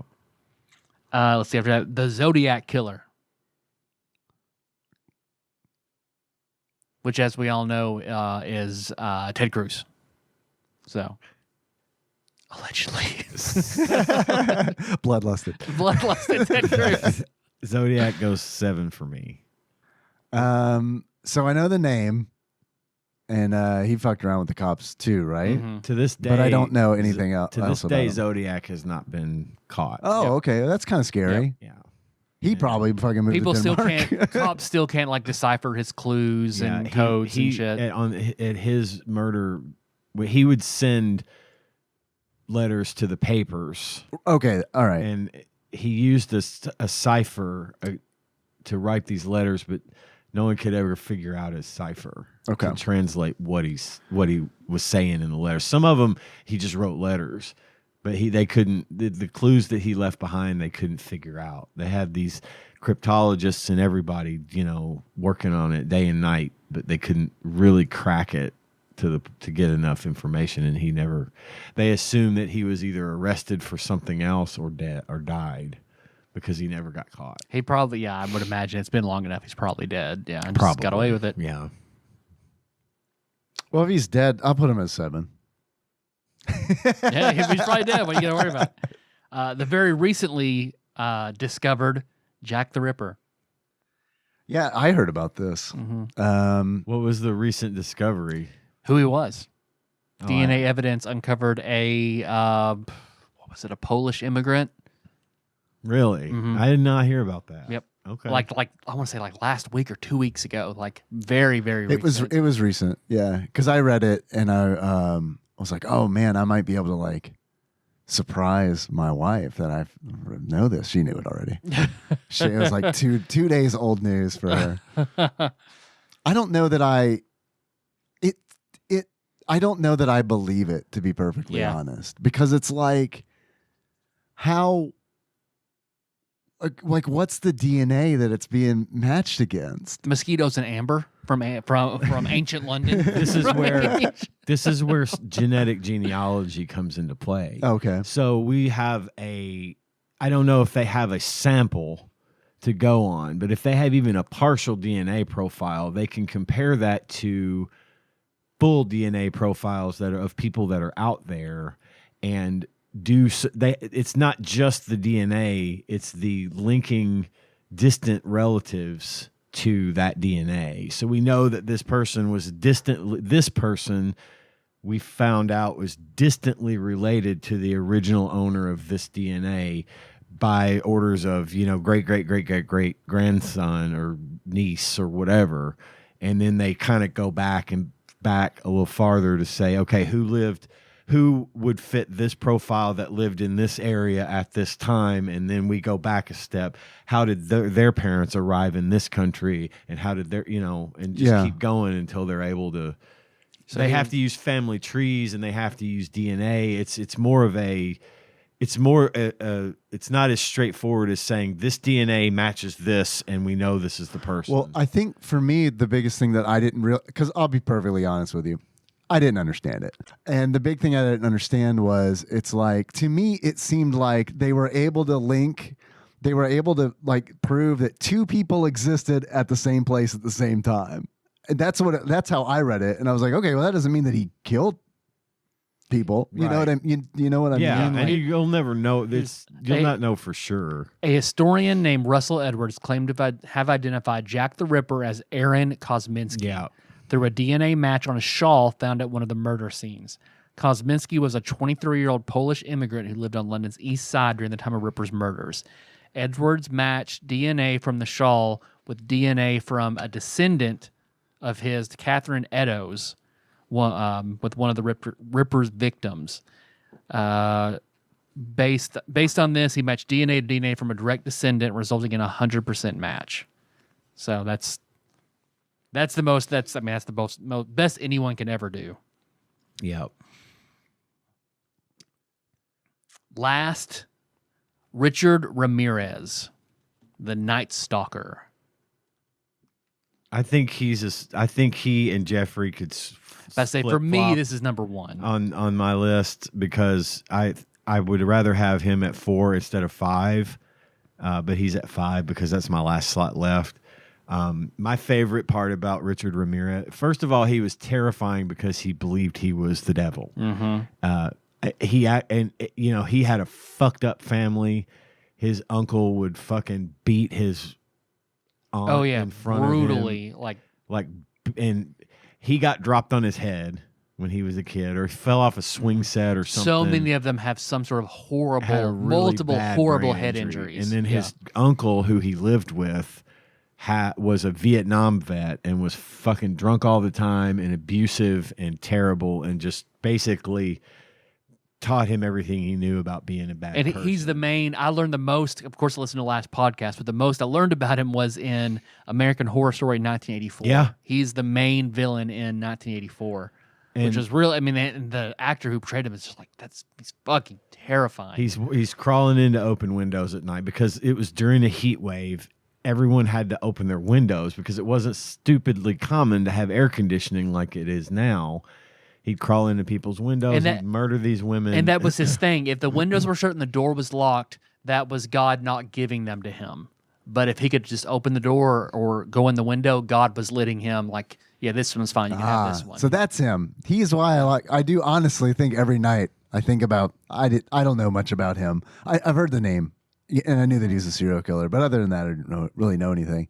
But I remember you saying, Tyler, there was a serial killer who would like if the door was locked, he would just leave. Oh yeah, but he didn't. I think about that. I think about that every night. He didn't have a. he had some victims that didn't die, and they were able to kind of give a vague description of what he looked like. And over time, this kept getting better and better. And then one day, the motherfucker's walking down the street in L.A. This was L.A. or San Francisco that he was where he worked. Some people spotted him and said, that's the Night Stalker.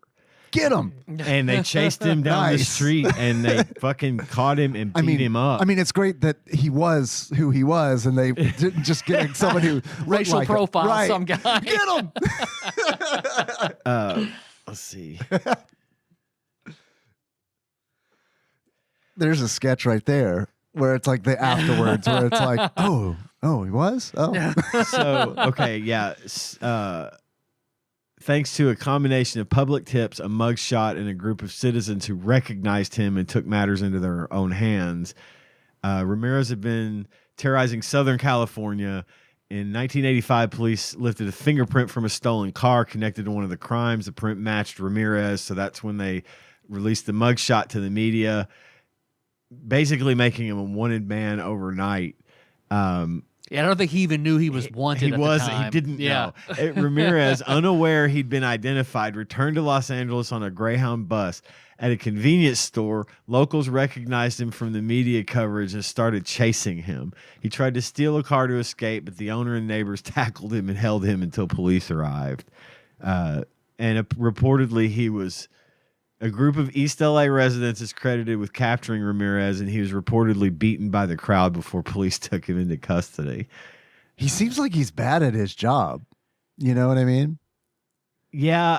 I'd be keeping an eye on the media for any mentions of me. Yeah, but not only that, like, I mean, look, kudos to the resilient victims who survived, but I mean, it's like, how many survived? Like, it seemed like there were enough where they could piece together what he looked like. He died of cancer in 2013 at age 53. Pretty young. Yeah. Oh, well. Yeah. Yeah. I'm not going to lose any sleep over that. Womp womp. How would it, like, how would he kill people? Like, I know he would sneak in, but like, I think it was like knives and blood sacrifice. Yeah, and no shit. Full Yeah, satanic, like he killed babies and blood rituals and shit. Oh my God. He was bad. Yeah. He was a fucking bad dude. well, yeah, no doubt. Like, no doubt. fucking Like gruesome dude. next level bad. Like, yeah. A little edgy, don't you think? Edgy. Yeah, real edgelord. It was Yeah. it was because he played Dungeons and Dragons. We all know. Uh-huh. Well, yeah, I saw that movie with Tom Hanks. I know. There we go. That's it. That's Serial it. killers and musicians you take in a fight. All right. The first draft, I immediately deleted off my phone. Don't blame you. I'm leaving mine. Fuck it. Ooh. So to follow Richard Ramirez, Super Megaforce. Super Megaforce. Based on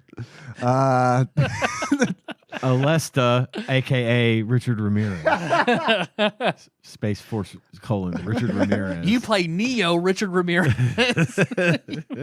all right, we caught you. The only way you can get out of this conviction is get in a spaceship and you got to fight the Xenolords. You're in H.H. Holmes' giant space hotel, and you, Richard Ramirez, have to murder your way through all these traps BTK has set up inside HHH's space murder hotel. It legitimately sounds like something that might have come out on like the Atari 2600. I have an email Okay, great. from Brad. Is it coded? Do we have to break the cipher? Nope, I can read it. Oh, good. Unless there's other code embedded that I can't see. Wait a minute. Uncoded. Enhance. Got it. Enhance. It's from a church in Oklahoma. I'm in. Brad writes, Zine Lord writes, what's up? Not That's much. it. That's the whole email. Cool. Thanks, Brad. Looks like you guys got a good one this week. This is from Compile, who made one of the best NES shooters, Xanac, and an excellent one for TurboGrafx 16, Blazing Lasers. These dudes knew what they were doing. GamePro set this one out, but this is from the September 1992 EGM, where Space Megaforce won Game of the Month. The article begins, Super NES by Toho, Space Megaforce, theme, shooter, available October. Number of levels, 12. Megabits, 8. Space Megaforce is a fantastic new shooter from Toho. This game has an incredible 12 levels of super fast play. Your ship has the capability to hold 8 weapons with 6 stages of power for each weapon. Mode 7 plays a strong part in the action where you see bosses scale into attack while an entire space station scales into view. If you can take the heat of space combat, then Space Megaforce is your ticket. Steve's review. There's no heat actually in space combat. Steve's review, an 8 out of 10. This game really goes over the top. I've never been too keen on any of the blasters on Super NES, so it wasn't hard for this game to take first place, but I was really blown away by the depth and weapons and alien attacks. The game's earlier levels are way too easy, but the thrills are a must-have for any shooter fan. Hey, guy. Hey, what's his name? Steve. First of all, Steve, it's 1992. Super Nintendo's been out for 1 year. Calm your fucking tits. Plenty of shit's going to come out. Second of all, fuck you. Fuck It you. is not easy. Ed gives it a 9. Ed says, without a doubt, this sleeper of a card is the best shooter ever made for any home system to date. Where other companies are struggling to get 6 levels in a game, Toho does 12. No slowdown, great mode 7, decent music, make this an almost perfect game. Not easy and recommended for experts only. Hey, there's a good review. Martin, honest review. Martin gives it a 9. Absolutely incredible. This, without a doubt, my favorite SNES shooter. The graphics are phenomenal and mode 7 effects are so good they make you nauseous. Awesome power-ups and near-perfect gameplay make this a blast from beginning to end. Multiple difficulty settings and 12 hyper-intense levels. Joy! And finally, to end it, Sushi X also gives it a 9. Awesome. These special mode 7 effects will really blow you away. Forget about others this year. This is the shooter to look forward to in 1992. Kicking music complements this high-powered shoot-'em-up. Big, huge bosses light up the screen, and incredible power-ups are to be found everywhere. Swing! Swing. He said swing. Hard to believe this game didn't make the top 100, considering it has to be one of the best SNES shooters, right? The shooters on IGN's list are number 65, R-Type 3, number 55, Axelay of Brandon fame. I like that. Number 45, Gradius 3, and number 37, UN Squadron. Does it beat out any of those? And how is Tetris Attack number 15? 15! Tell me about it. Later. We got a whole episode about it. Check it out. Yep. Zine Lord, Brad from Arizona. Thanks, Brad. Thanks, Brad. I agree. I loved this game. Yeah. I enjoyed it a great deal. I thought it was easily one of the best games I have played since I've started hosting the show regularly. I love it. It showed me how bad I am at this genre. This might be my second worst genre. First being sports, second being top-down shooter. I'm so terrible. This is one of my favorite types of game to play. Yeah. 1942, Tiger Heli, all of those games were really right up my alley. And I liked this one because of the variety of weapons you could get. How like many, 8 or 9 different, and They level up. They level up, and you can switch between them, and you can change the mode of like how they fire with the shoulder buttons. It's crazy. And they act as a shield. Because you get hit, you lose that weapon, but you're still alive, and then you can pick up another weapon if you're fast enough. I like that. I did too. This game is part of a larger series of Japanese titles called Alesta. This was called Super Alesta in Japan. Carried a lot more content. There was anime cutscenes and a story. They stripped all that out for the U.S. version and just gave us more of an arcade experience with what we got. But I really, really liked it. And I wasn't great at it, but I got through Area 1, and it was exciting and fun and fast-paced. And I watched the long play of it. I really thought the level where the space station comes up from underneath you, the in mode 7 that they keep talking about in the article. Yeah. That was a super, super cool use was slick. of mode 7. Yep. It was subtle. Yep. It truly added depth to the game. Yep, I agree. And I loved it. I thought it was easily 10 out of 10 for me. I've played so many games that I don't like. There's so many genres that I don't care for. You know, I joke all the time that I hate Super Nintendo games, right? I don't hate them as a rule, but there's a lot of genres that I'm not fond of. Mm-hmm. This is one that I am fond of. And when it's done right, it's a big deal to me. Mm-hmm. So yeah, this was probably my favorite one I've played so far. I thought it was pretty good. I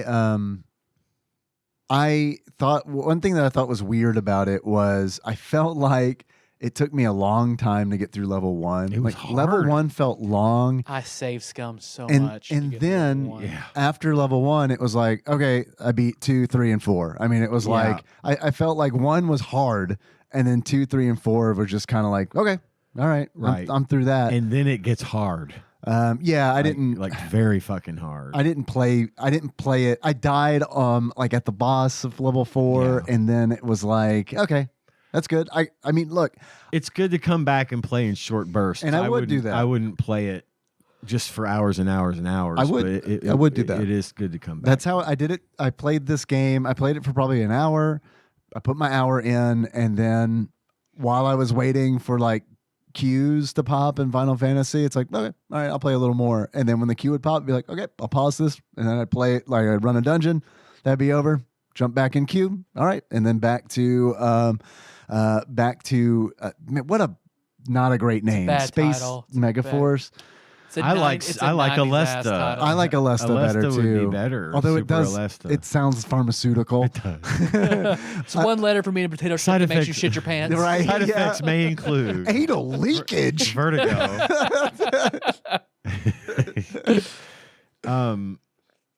But I liked it. I thought it was good. I was super surprised because, like, when I turned it on and I was like, Toho, oh no. I don't know how this is going to go. I mean, I like Super Godzilla, but I mean, like, that's one where it's like, well, I like it because it's quirky and weird.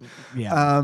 Space Megaforce isn't really quirky and weird. If anything, I think my biggest criticism of the game is that I think it is very by the numbers stylistically. Agreed. It's a fucking space shooter, and you are in a spaceship fighting space shit. Well, at this point, I'm refreshed that it's just robots and not alien cyber flesh. See, Yeah. everywhere. I get it, but I like that. I like that weirdness. When I'm playing it, I'm thinking like Poppin' Twin Bee, which I really like. Yes. Love Poppin' Twins. And I think of Pocky and Rocky, which I really like. And Toho also did Puyo Puyo. yeah, Puyo Puyo. That's It's a good game. it's a game. Yeah. It's a game. People love it. Yeah, I like it. People love I it. actually like People Puyo love it. Puyo. And look, I don't hate it, but it's a puzzle game. Yeah, it's not. Yeah, I know that's not your genre. So it's for like when sure. Tyler's talking about how like top-down shooters, they just say fucking puzzle games. If it ain't Tetris, then I don't know, man. But I do. We've all got our genres. It's just like, I do think Super Alesta had a lot of polish, though, right? It just. Yeah, totally. It is in a lot of ways cookie cutter, and I agree with you on that. But if you take something that's been done to death that we all have seen 1,000 times, but you make it have a lot Right. more variety in the number of weapons, Yes. and the creativity Yes. that they used to create those weapons. Yep. Some of those weapons Totally. were fucking Totally. cool as shit. Some of them were worthless. It reminded me of Contra, yeah, exactly. where it's like, there's the I can't remember the one that I spread fucking I hated spread. But when I first got it, I was like, fuck yeah, spread. Spread. This is gonna be fucking it's the awesome. best weapon in Contra. It's gonna be good here. Exactly. Yeah. And it's like, oh, the way it works is I fire a single bullet out, and then when it hits something, then it explodes into Yeah. like shrapnel. Cool idea. But In application, oh, boy. we need faster. I need reaction circle. time. Yeah, Is what I need. Yeah. I liked circle a lot. I liked circle. Which is Spread and circle were my go-to. spread and circle. Yeah. I like the one, I can't remember what it was called. I But spread to get to the circle. Hey, Hell yeah. I don't know what it was actually called, but I would just call it Wall of Laser, Yeah. because it's like you would summon these like little bits, right? Yeah. And they would shoot too. And once you leveled it all up, I was able to just go like left to right, Yeah, the just- full just screen. wiping. And these motherfuckers would follow me, and it would just be like, I mean, You'd never see the end. yeah, I know. They would just, it would be like, as long as I don't have to fly through any fucking tunnels, Uh huh. which is one thing that okay. So look, I liked this game. Yeah. And I jumping ahead, this should be on IG. This should have been on IGN's top 100. 100%. Like for sure. This is a top 100 Super I had more Nintendo fun game. with this than Gradius, R-Type, all those. This was preferential. And I'm kind of Ian. I'm with you a little bit in that I prefer a top-down vertical shooter over a horizontal side-scrolling shooter. Yep. And I think really all of these games are cut from a similar cloth, except Pocky and Rocky. So I feel like they're all let's say they're all pretty similar, except Pocky and Rocky. And this is the sheer variety sets this apart from your Gradiuses and your R-Types. Yeah. Well, and it's also like you're talking about how polished it is. This came out in 1992. There is so much voice modulation in this game. Oh Super my clear at the God. beginning. Holy shit. And, Yeah. and when they would call out the weapons, I know. you would pick up spread, Yeah. laser. It was audible. Yeah. You could understand what they were saying. And this is an early game. And they had that shit on lock. Which is, I didn't say anything when you were reading it, but when I was surprised that it was an 8 megabit cartridge based on all of like the voice modulation in it. I get it. It was weird. They had a short game mode. Yep. Which was weird. Really weird. It would pick like just a random level from the game, and you would just play through it for a score attack. So you get maybe if you don't get a lot of exposure to some of the later Queuing up levels, your next dungeon, play a short game. Yeah, I still wouldn't. I'd still rather was pause. tough. I didn't like the short game. It's cool that it's an option. that's where I am with it too. I would prefer to play through 1 through 12 and be done with it. Because I started with short game, and that was a mistake because I don't know what level it put me on. It was high. It would have been very It was high. like, and it like instilled in me like, That's why it's a short game. yeah, that's what they mean by it. They're like, yo, you got 30 seconds, but it's like it wasn't a really good start for me because Right. it chose a level where it was like, okay, there aren't really going to be enemies. You're gonna play a game of Breakout with your ship, and That's it's like the one. And Yep. I didn't really care hard. for that. I didn't either. It's not. I did not start with short game, but when I got into it, I'm like, well, fuck this, because this is even harder than the regular game. But the regular game was cool in that like it gave you 3 options when you lost all your lives. You could continue from a checkpoint. Right, yeah, You yeah. could continue from the beginning of the level. Yeah. Or you could quit. Right. And I thought that was really nice of them. And I don't think that ever ran out. I don't think there was like a finite amount of continues. No, I didn't. Not that I saw. Yeah. So And I played it for a bit. I thought that was really good too. Yeah, it's nice. Little quality of life things like that that made it really, really fun. It's a little more accessible than some other games in the genre. Definitely. But aside from that, there's not really a whole lot more to say about it. I thought the bosses were cool. The Big boss bosses were battles. really cool. Yeah. Really? Multi-stage, different weapons. Yeah. Yep. And not easy, but not if you kept your bombs, you had a real fighting chance against the bosses. Your bombs were always effective against bosses. Right. Yep. Which is nice. I never had any usually when I got to the boss that I actually got to play, because it's just so brutal and punishing going through that first level where you could get squished at the bottom underneath a thing. And there's plenty of traps. Plenty of traps. So it's like, there's a power up here in this corridor. You go and get that. And then you can't get And out then, in time. Which, I mean, if you know what you're doing, you Right. can. But when you're me playing it for the fucking 3rd time, You're it's right. like, oh, crap, I died in the corridor again. Again. One of these days, I'll get that. And I think it's a bomb, ironically, that's in that corridor. One of these, I'll get that bomb. You guys have any achievements? I have a few. Go on. Or goon, as they say. Hell yeah. Boom. Hell Everybody yeah. got their goon wall ready? Got it. All right, sweet. 6 monitors. Hell yeah. Yeah. My first achievement is no space Megaforced. And to get no space Megaforced, you die by getting crushed at the bottom of the level under like an impassable object. I unlocked that. I got that a few times. Yeah. My second achievement is Space Megaton Force. And to get Space Megaton Force, you kill a boss using only bombs. Nice. Okay. My next my next achievement is Space Mega Fucked. To get Space Mega Fucked, you beat the game on wild difficulty. Oh shit! I played on normal and Yeah, me was too. having a rough time. You know, There this were is like 5 different difficulties, and normal's the lowest. Yeah. is normal the default? Normal's the lowest, not the default. The lowest. What's It is the default? default. Okay, It is okay. the default, but there's not an easy. I just realized one of the first things I normally always do is go to the options. I didn't even fucking look in there. It goes so I have no idea. normal, medium, hard, like insane, Wild, and hyper. wild or hyper. Yeah, Yeah. it's like Because like, where's easy? Just normal. in Super Alesta, the Japanese version, you can't get the ending unless you beat it on Yeah. hyper Black. or wild or whatever, which I I, hate think that is shit. I hate that it's locked Yeah. behind that. But anyway, my last achievement is Space Mega 4. And to get Space Mega 4, you survive 4 levels in short game mode. Also, something I didn't have. Pretty fucking hard. There's some weird mode in the options to start the game, like what was it called, like relaxed mode or something. All it would do, or it was like chill or take a break or something, and you would pick it, and then a picture of a big space station would appear on the screen and play some sound, almost like a ambient thing. And then lo-fi. if you press Megaforce B, hip hop. the space station, and you hold it, the space station would just drop down off the screen, and then you just got a star field. And I had to do start, select, and both shoulder buttons to get out of it. I don't know what the fuck. Yo, dog, does Winamp Visualizer plugin not exist yet? Do we have an option for you? Did you tether yourself to the goddamn spaceship? No. I thought that Here's was going what to it be an is. achievement, actually. Damn it. I missed it.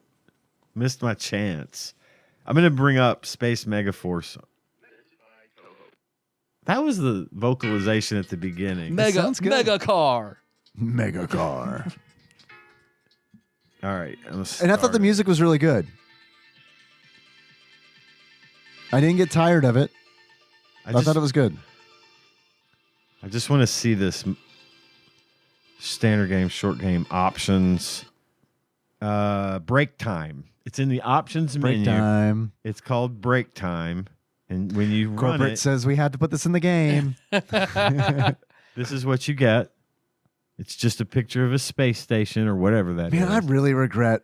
Man, And then now not watch going to the options. if you can you probably both can't see this, but I'm gonna hold A. okay.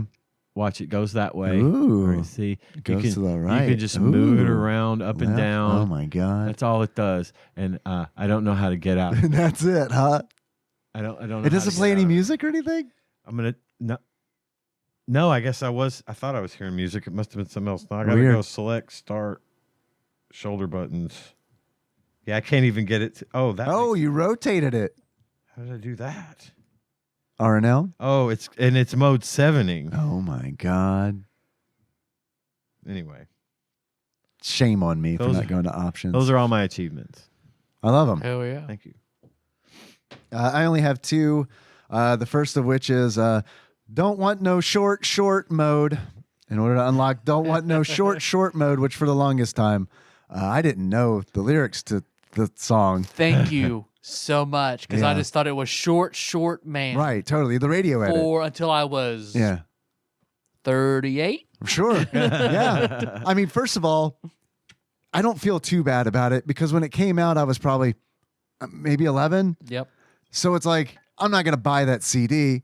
First of all, because I'm 11, I don't have any money. I don't have a CD player.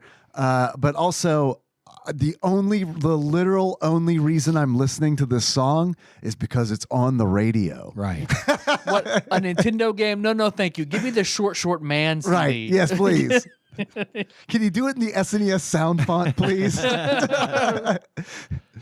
There's a Mario Paint goal right there. You do short dick man. In order to unlock don't want no short mode, play short mode once. And once. As I would say in Johnny Dangerously. Yes. I played short mode once. Once.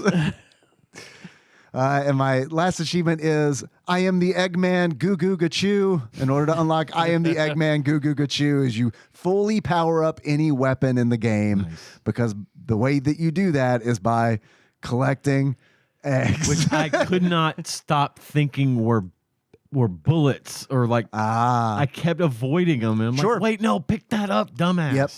Well, I totally, that didn't happen to me, but I totally get it because there were so many other things in the game that you're trying to avoid. That I'm trying to avoid and also not sure if it's going to crash my ship or not. That's right. And I feel like that's like the downfall of the genre. Yeah. I love a top-down vertical shooter, but one thing that horizontal shooters do way better is like letting you know if something is going to crash your ship or not. Right. It's still guilty of it when they have like busy backgrounds and shit. Yeah. But I feel like in top-down shooters, it's way more common to be like, is this thing in the background or is it going to, it crashed my ship. Okay. And that's all I have. Tyler? Let's see. I've got 3. My first one is because 7, 8, 9, you use weapon 7 to beat world 8 9 times. Hell yes. Nice. I love that one. Then my next one is the Hateful 8. Max out weapon number 8. And then fires the missiles. Fire some fucking missiles. Hell yeah. Speaking of the weapons, the zero weapon, the last possible weapon you can have that's like the weakest, the one you start with. Okay. Is the weakest weapon, but has a faster fire rate than any of the other ones. Huh. Believe it or not. Man, I like the charge too. The charge is cool because you shoot. hold down that button and it's while you're still shooting. It's like it's not one of those where it's like you're charging the Mega Buster where it's like, well, I guess I'm shooting nothing for 5 seconds. It like gives you your regular blaster while also charging this giant blast. That's awesome. That one's fun to fight bosses with. It is. It really is. Okay. What do we do next? Tyler? Yes, Dave. How much do you think this game is?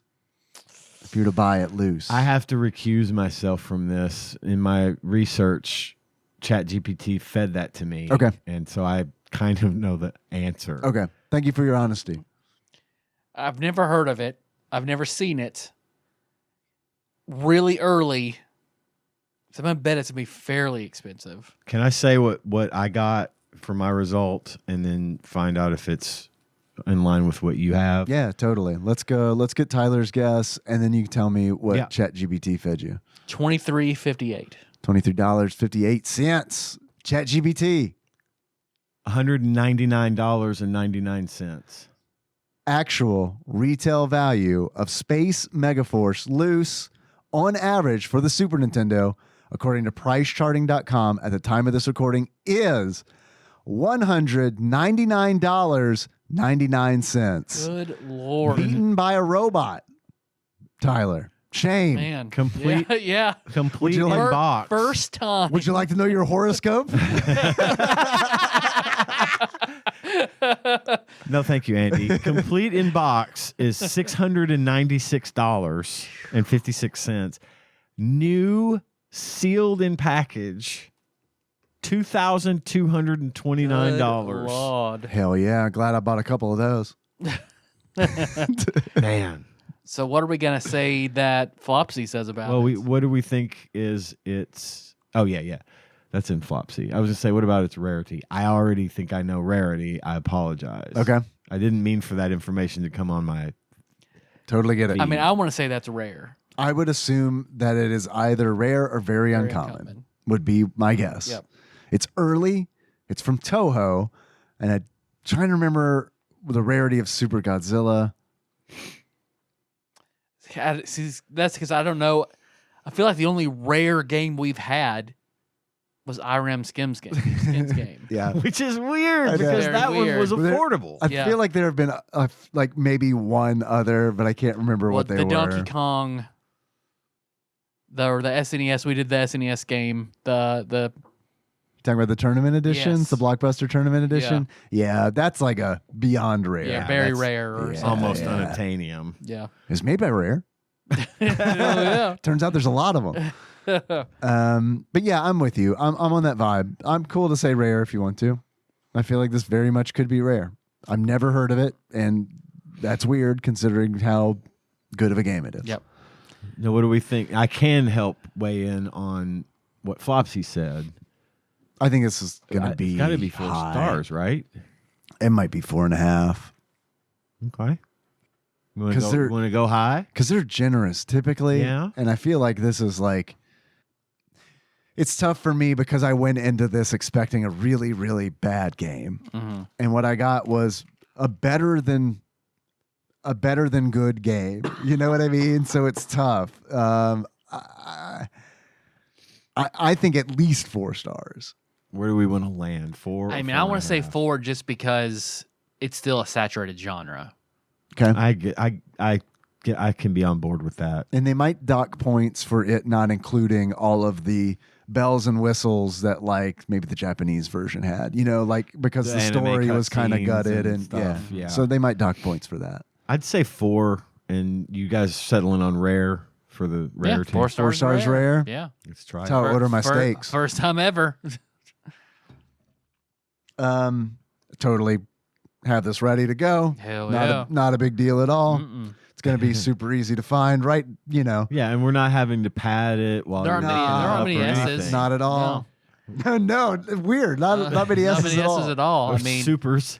I mean, there's hardly any there's supers. supers in that or list. or secrets or C. All right, Not come on, many you guys. I'm Cs. trying to tell you about Space Megaforce. Oh, sorry.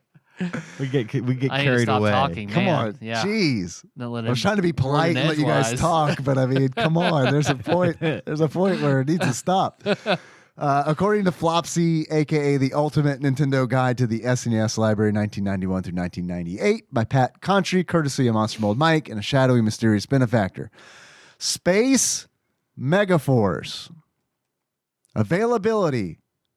Rare. Yeah. Hell yes. Now I Okay. did that does match up with what I got. Okay. In my Chat GPT. ChatGPT is knocking it out of the I fucking need park. to refine my prompt a little bit for next time. Say, leave out the part where you tell me what it's this. I'm trying to do a show here, Flopsy. Damn it. Or Chat GPT. Damn it, ChatGPT. 5 stars. Chat GPT wrote Flopsy. 5 stars. Wow. 5 stars. 5-star game. Holy Check shit. it out. Flopsy says, check it out. 5 Yes, stars. It does. Holy To get 5 shit. stars and it's not on SNES's top 100. How the Well, IGN's. fuck? That's what I mean. Yeah. Yeah. They never heard of it. That's They crazy. they didn't I don't look. blame them because I had neither. I mean, I don't Well, work for IGN. If you're but- making a list of the top 100, Uh-huh. play all of them in order to make the top 100. Look, man. Clearly, they didn't. I can't tell No. you they how didn't. excited it makes me that we find. This is our first 5-star rare game. yeah. Like throughout the course of the show, not Yeah. just since I've been here. Well, definitely since Flopsy. yeah, I would have. yeah. But I mean, thinking of the games that we've played, I don't know. I don't know. This might be the only 5-star rare game in Flopsy. I don't know. That's awesome. Yeah. Yeah. I would be willing to bet yes. And I'm really glad that I didn't feel differently about it. That I liked it as well enough to agree that this is a 5-star game. You know, That's what it takes for you to really enjoy a Super Nintendo. It has, to be rare and 5 5 stars. stars. Yeah, it's just my The bougiest of SNES my tastes. refined palate. I must have only the best. You know, like the Kardashian of, Yeah, of SNES. of crumble. Well, you want to see what we're going to play next week? Sure. Hell Or do yeah. some beards and glasses? Tyler, Yes, Dave. you were trying to do this earlier, and I was Yeah. like, no, we got other stuff to do. You're And then, right. and then I forgot it. If you were to give this game a beard that sums up how you feel about it, what kind of beard would you give it? The thick mustache of the giant man from Happy Gilmore, who is a huge fan of Happy Gilmore. Hell yeah. With the nail in his head, his Yeah. former boss? Because like Shooter McGavin, this game beat my ass at the Red Lobster. The Jaws from James Bond. Yes. Yeah. Tyler, Yes, if you were to give this game a pair of glasses, what kind of glasses would you give it? the shades of one Shooter McGavin, because this game ate a piece of shit like me for breakfast. Nice. Cool. You guys ready for Happy Gilmore 2? Yes, very much. Is that real? Yes. Okay. I don't care if it's bad. I'm excited. For Okay. Hey, I'm glad that Julie Bowen's I'm back, happy. and that surprises That's me. cool. That's awesome. That is awesome because now she's like way more famous than she was. yeah. I told you that I wrote a draft of a screenplay idea for Billy Madison 2, didn't I? No, is this a bit? No, this I real? really did. I thought of a good plot for Billy Madison 2. When did you do this? Several years ago. Okay, But like I've lost it. I know that I still have the idea in my head of how I would want, but the movie was going to be called Good Morning, Mr. Madison.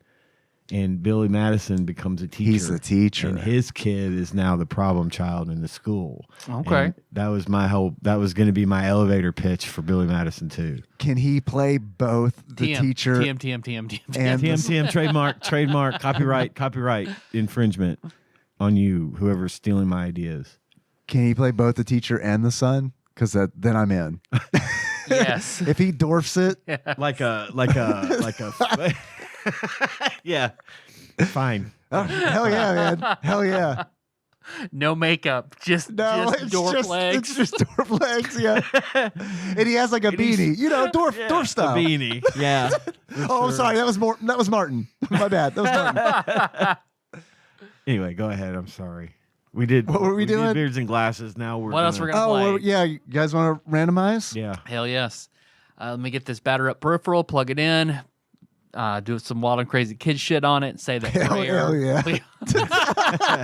Shove it right up our asses. Just like some wild and crazy kids would do. Wild and crazy requiem for a dream. We're all going ass to ass on this batter You up can't tell me what to peripheral. do, Dad. I'm going to sit on this back. Handle up. All right, so say the prayer. We all have to say. Whammies. Stop. 452. We'd be a good band. We've done that one. We'd We be a would- good band. I've always said that. Me and my vast musical talents, we'd be a great Just band. our timing. We always say the prayer at the same speed. It only took Apropos of us nothing. years to get it down. Yeah. 452. 452. We played it. We have. What is it? I don't want to guess that. You don't want I to just want you guess? to tell It's me not what it fun for is. you to guess. No, because I want to get to the one we haven't played. Okay. It's fun for me when you guess. It's Radical Rex. I don't think I played Skateboarding Tyrannosaurus. Oh, I don't think I played that one. That was before my time, but I remember you talking about it. Sherman's marched out of my brain. Despite sounding cool, it's not. Yeah, right, It's not. right, It's yeah. not. That's not a surprise. All right, let's go see this bat again.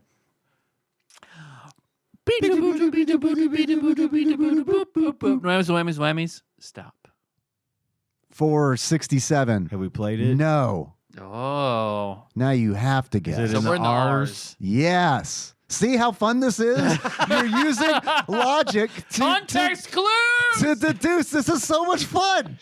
You guys are fucking nailing it. Is it also begin Ridgeway Killer Simulator. Is it also begin No, with but I radical? appreciate the effort. Does it also begin with radical? No, but that would be at least Is it in the radicals? 13 games that started with radical. That'd be kind of rad. It would be rad. Literally. It is. Read. Rhomboid Rick. Ooh. Ooh. You're a shape Continue. that no one is familiar with. Rhomboid Rick's geometry Well, that's a simulator. rhomboids. You rhomboids. All right, Your shoulders. I Remember thought it was like rhomboids. press B to get jacked. It is 467. Rise of the Phoenix. Okay. Rise of the Phoenix. I haven't heard of it, but it's a game by Koei, which means that if you want to have a good run at it, you should probably start playing it yesterday. Because Koei makes fucking turn-based strategy games, and that's all I fucking know that they make. So, especially in this era. So this is probably one of those. Yep. I'm going to probably get a nice sample of it and deduce from there. Maybe read about it a little bit, but I'll play it. I like the name. I like the name too. It makes it seem like a game that's not going to take me 9 hours to finish one session. Yeah, definitely won't. But we'll see. Who knows? Who Maybe knows? they did a fucking, I don't know, RPG or something. Top-down shooter. Right. Top-down shooter, top-down shooter. You're the Phoenix. 5-star you see. rare, top-down shooter. 5-star rare, top-down shooter.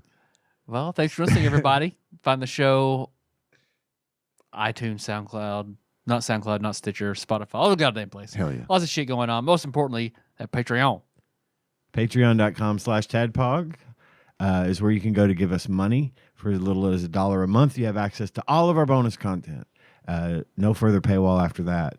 If you would like to give us more money than that, say, I don't know, random number, 20 times more than $1, we'll make you an executive producer. And if you that's the people that have donated $20 or more per month, every month. And we have a list of those fine folks right now. And if you want me to read your name on this list in an abbreviated fashion so as to protect your identity, start giving us $20 a month.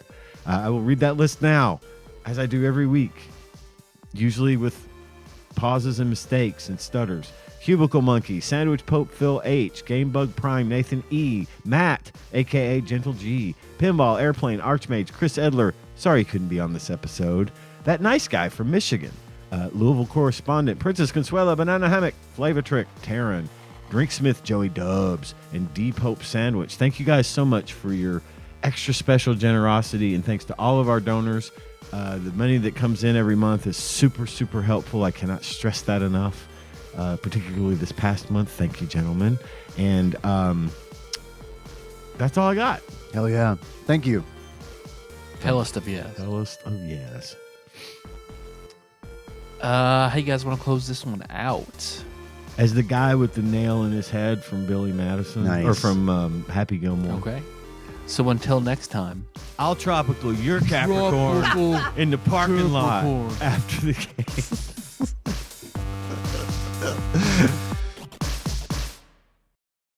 TADPOG is hosted and produced by Tyler Holland, Dave Moore, and Ian Chandler, and releases new episodes every Wednesday. You can find them on Apple Podcasts, Spotify, YouTube, and just about anywhere else podcasts are hosted. If you have a question or comment for the hosts, don't hesitate to call us at 270-883-2555 and leave us a voicemail. If we like it, we'll play it on the show and respond. If you'd like to send us something, you can do so at TADPOG Studios, care of Nicole Nance, P.O. Box 3785, Paducah, Kentucky 42002. If you'd like to donate to the show, visit patreon.com/TADPOG, and with a minimum donation of $1 per month, you will get access to all of our fun bonus content. Join the conversation on our Discord server at bit.ly/TADPOG Discord. Registration is free, and we'd love to have you there. If you enjoy our show and haven't already, don't forget to find and tap that subscribe button so you don't miss anything. Thanks for listening, and we'll see you next week.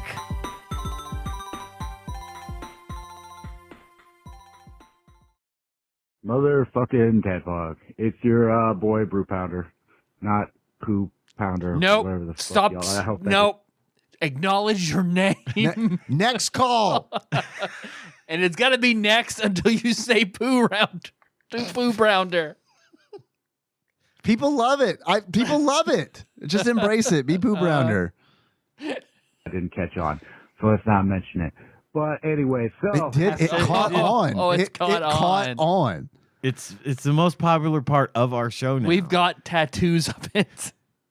Little brown poop brown. Poo Brounder tramp stamps. Every one of us. Yeah. Nikki loves it. for 2025, it's almost inauguration day, right? So I know you all skew a little left on this podcast, but What? all right, How do you know I'm that? gonna tell you a little something. Kamal's gonna A sweep little. it, come in, take over. There's gonna be a coup.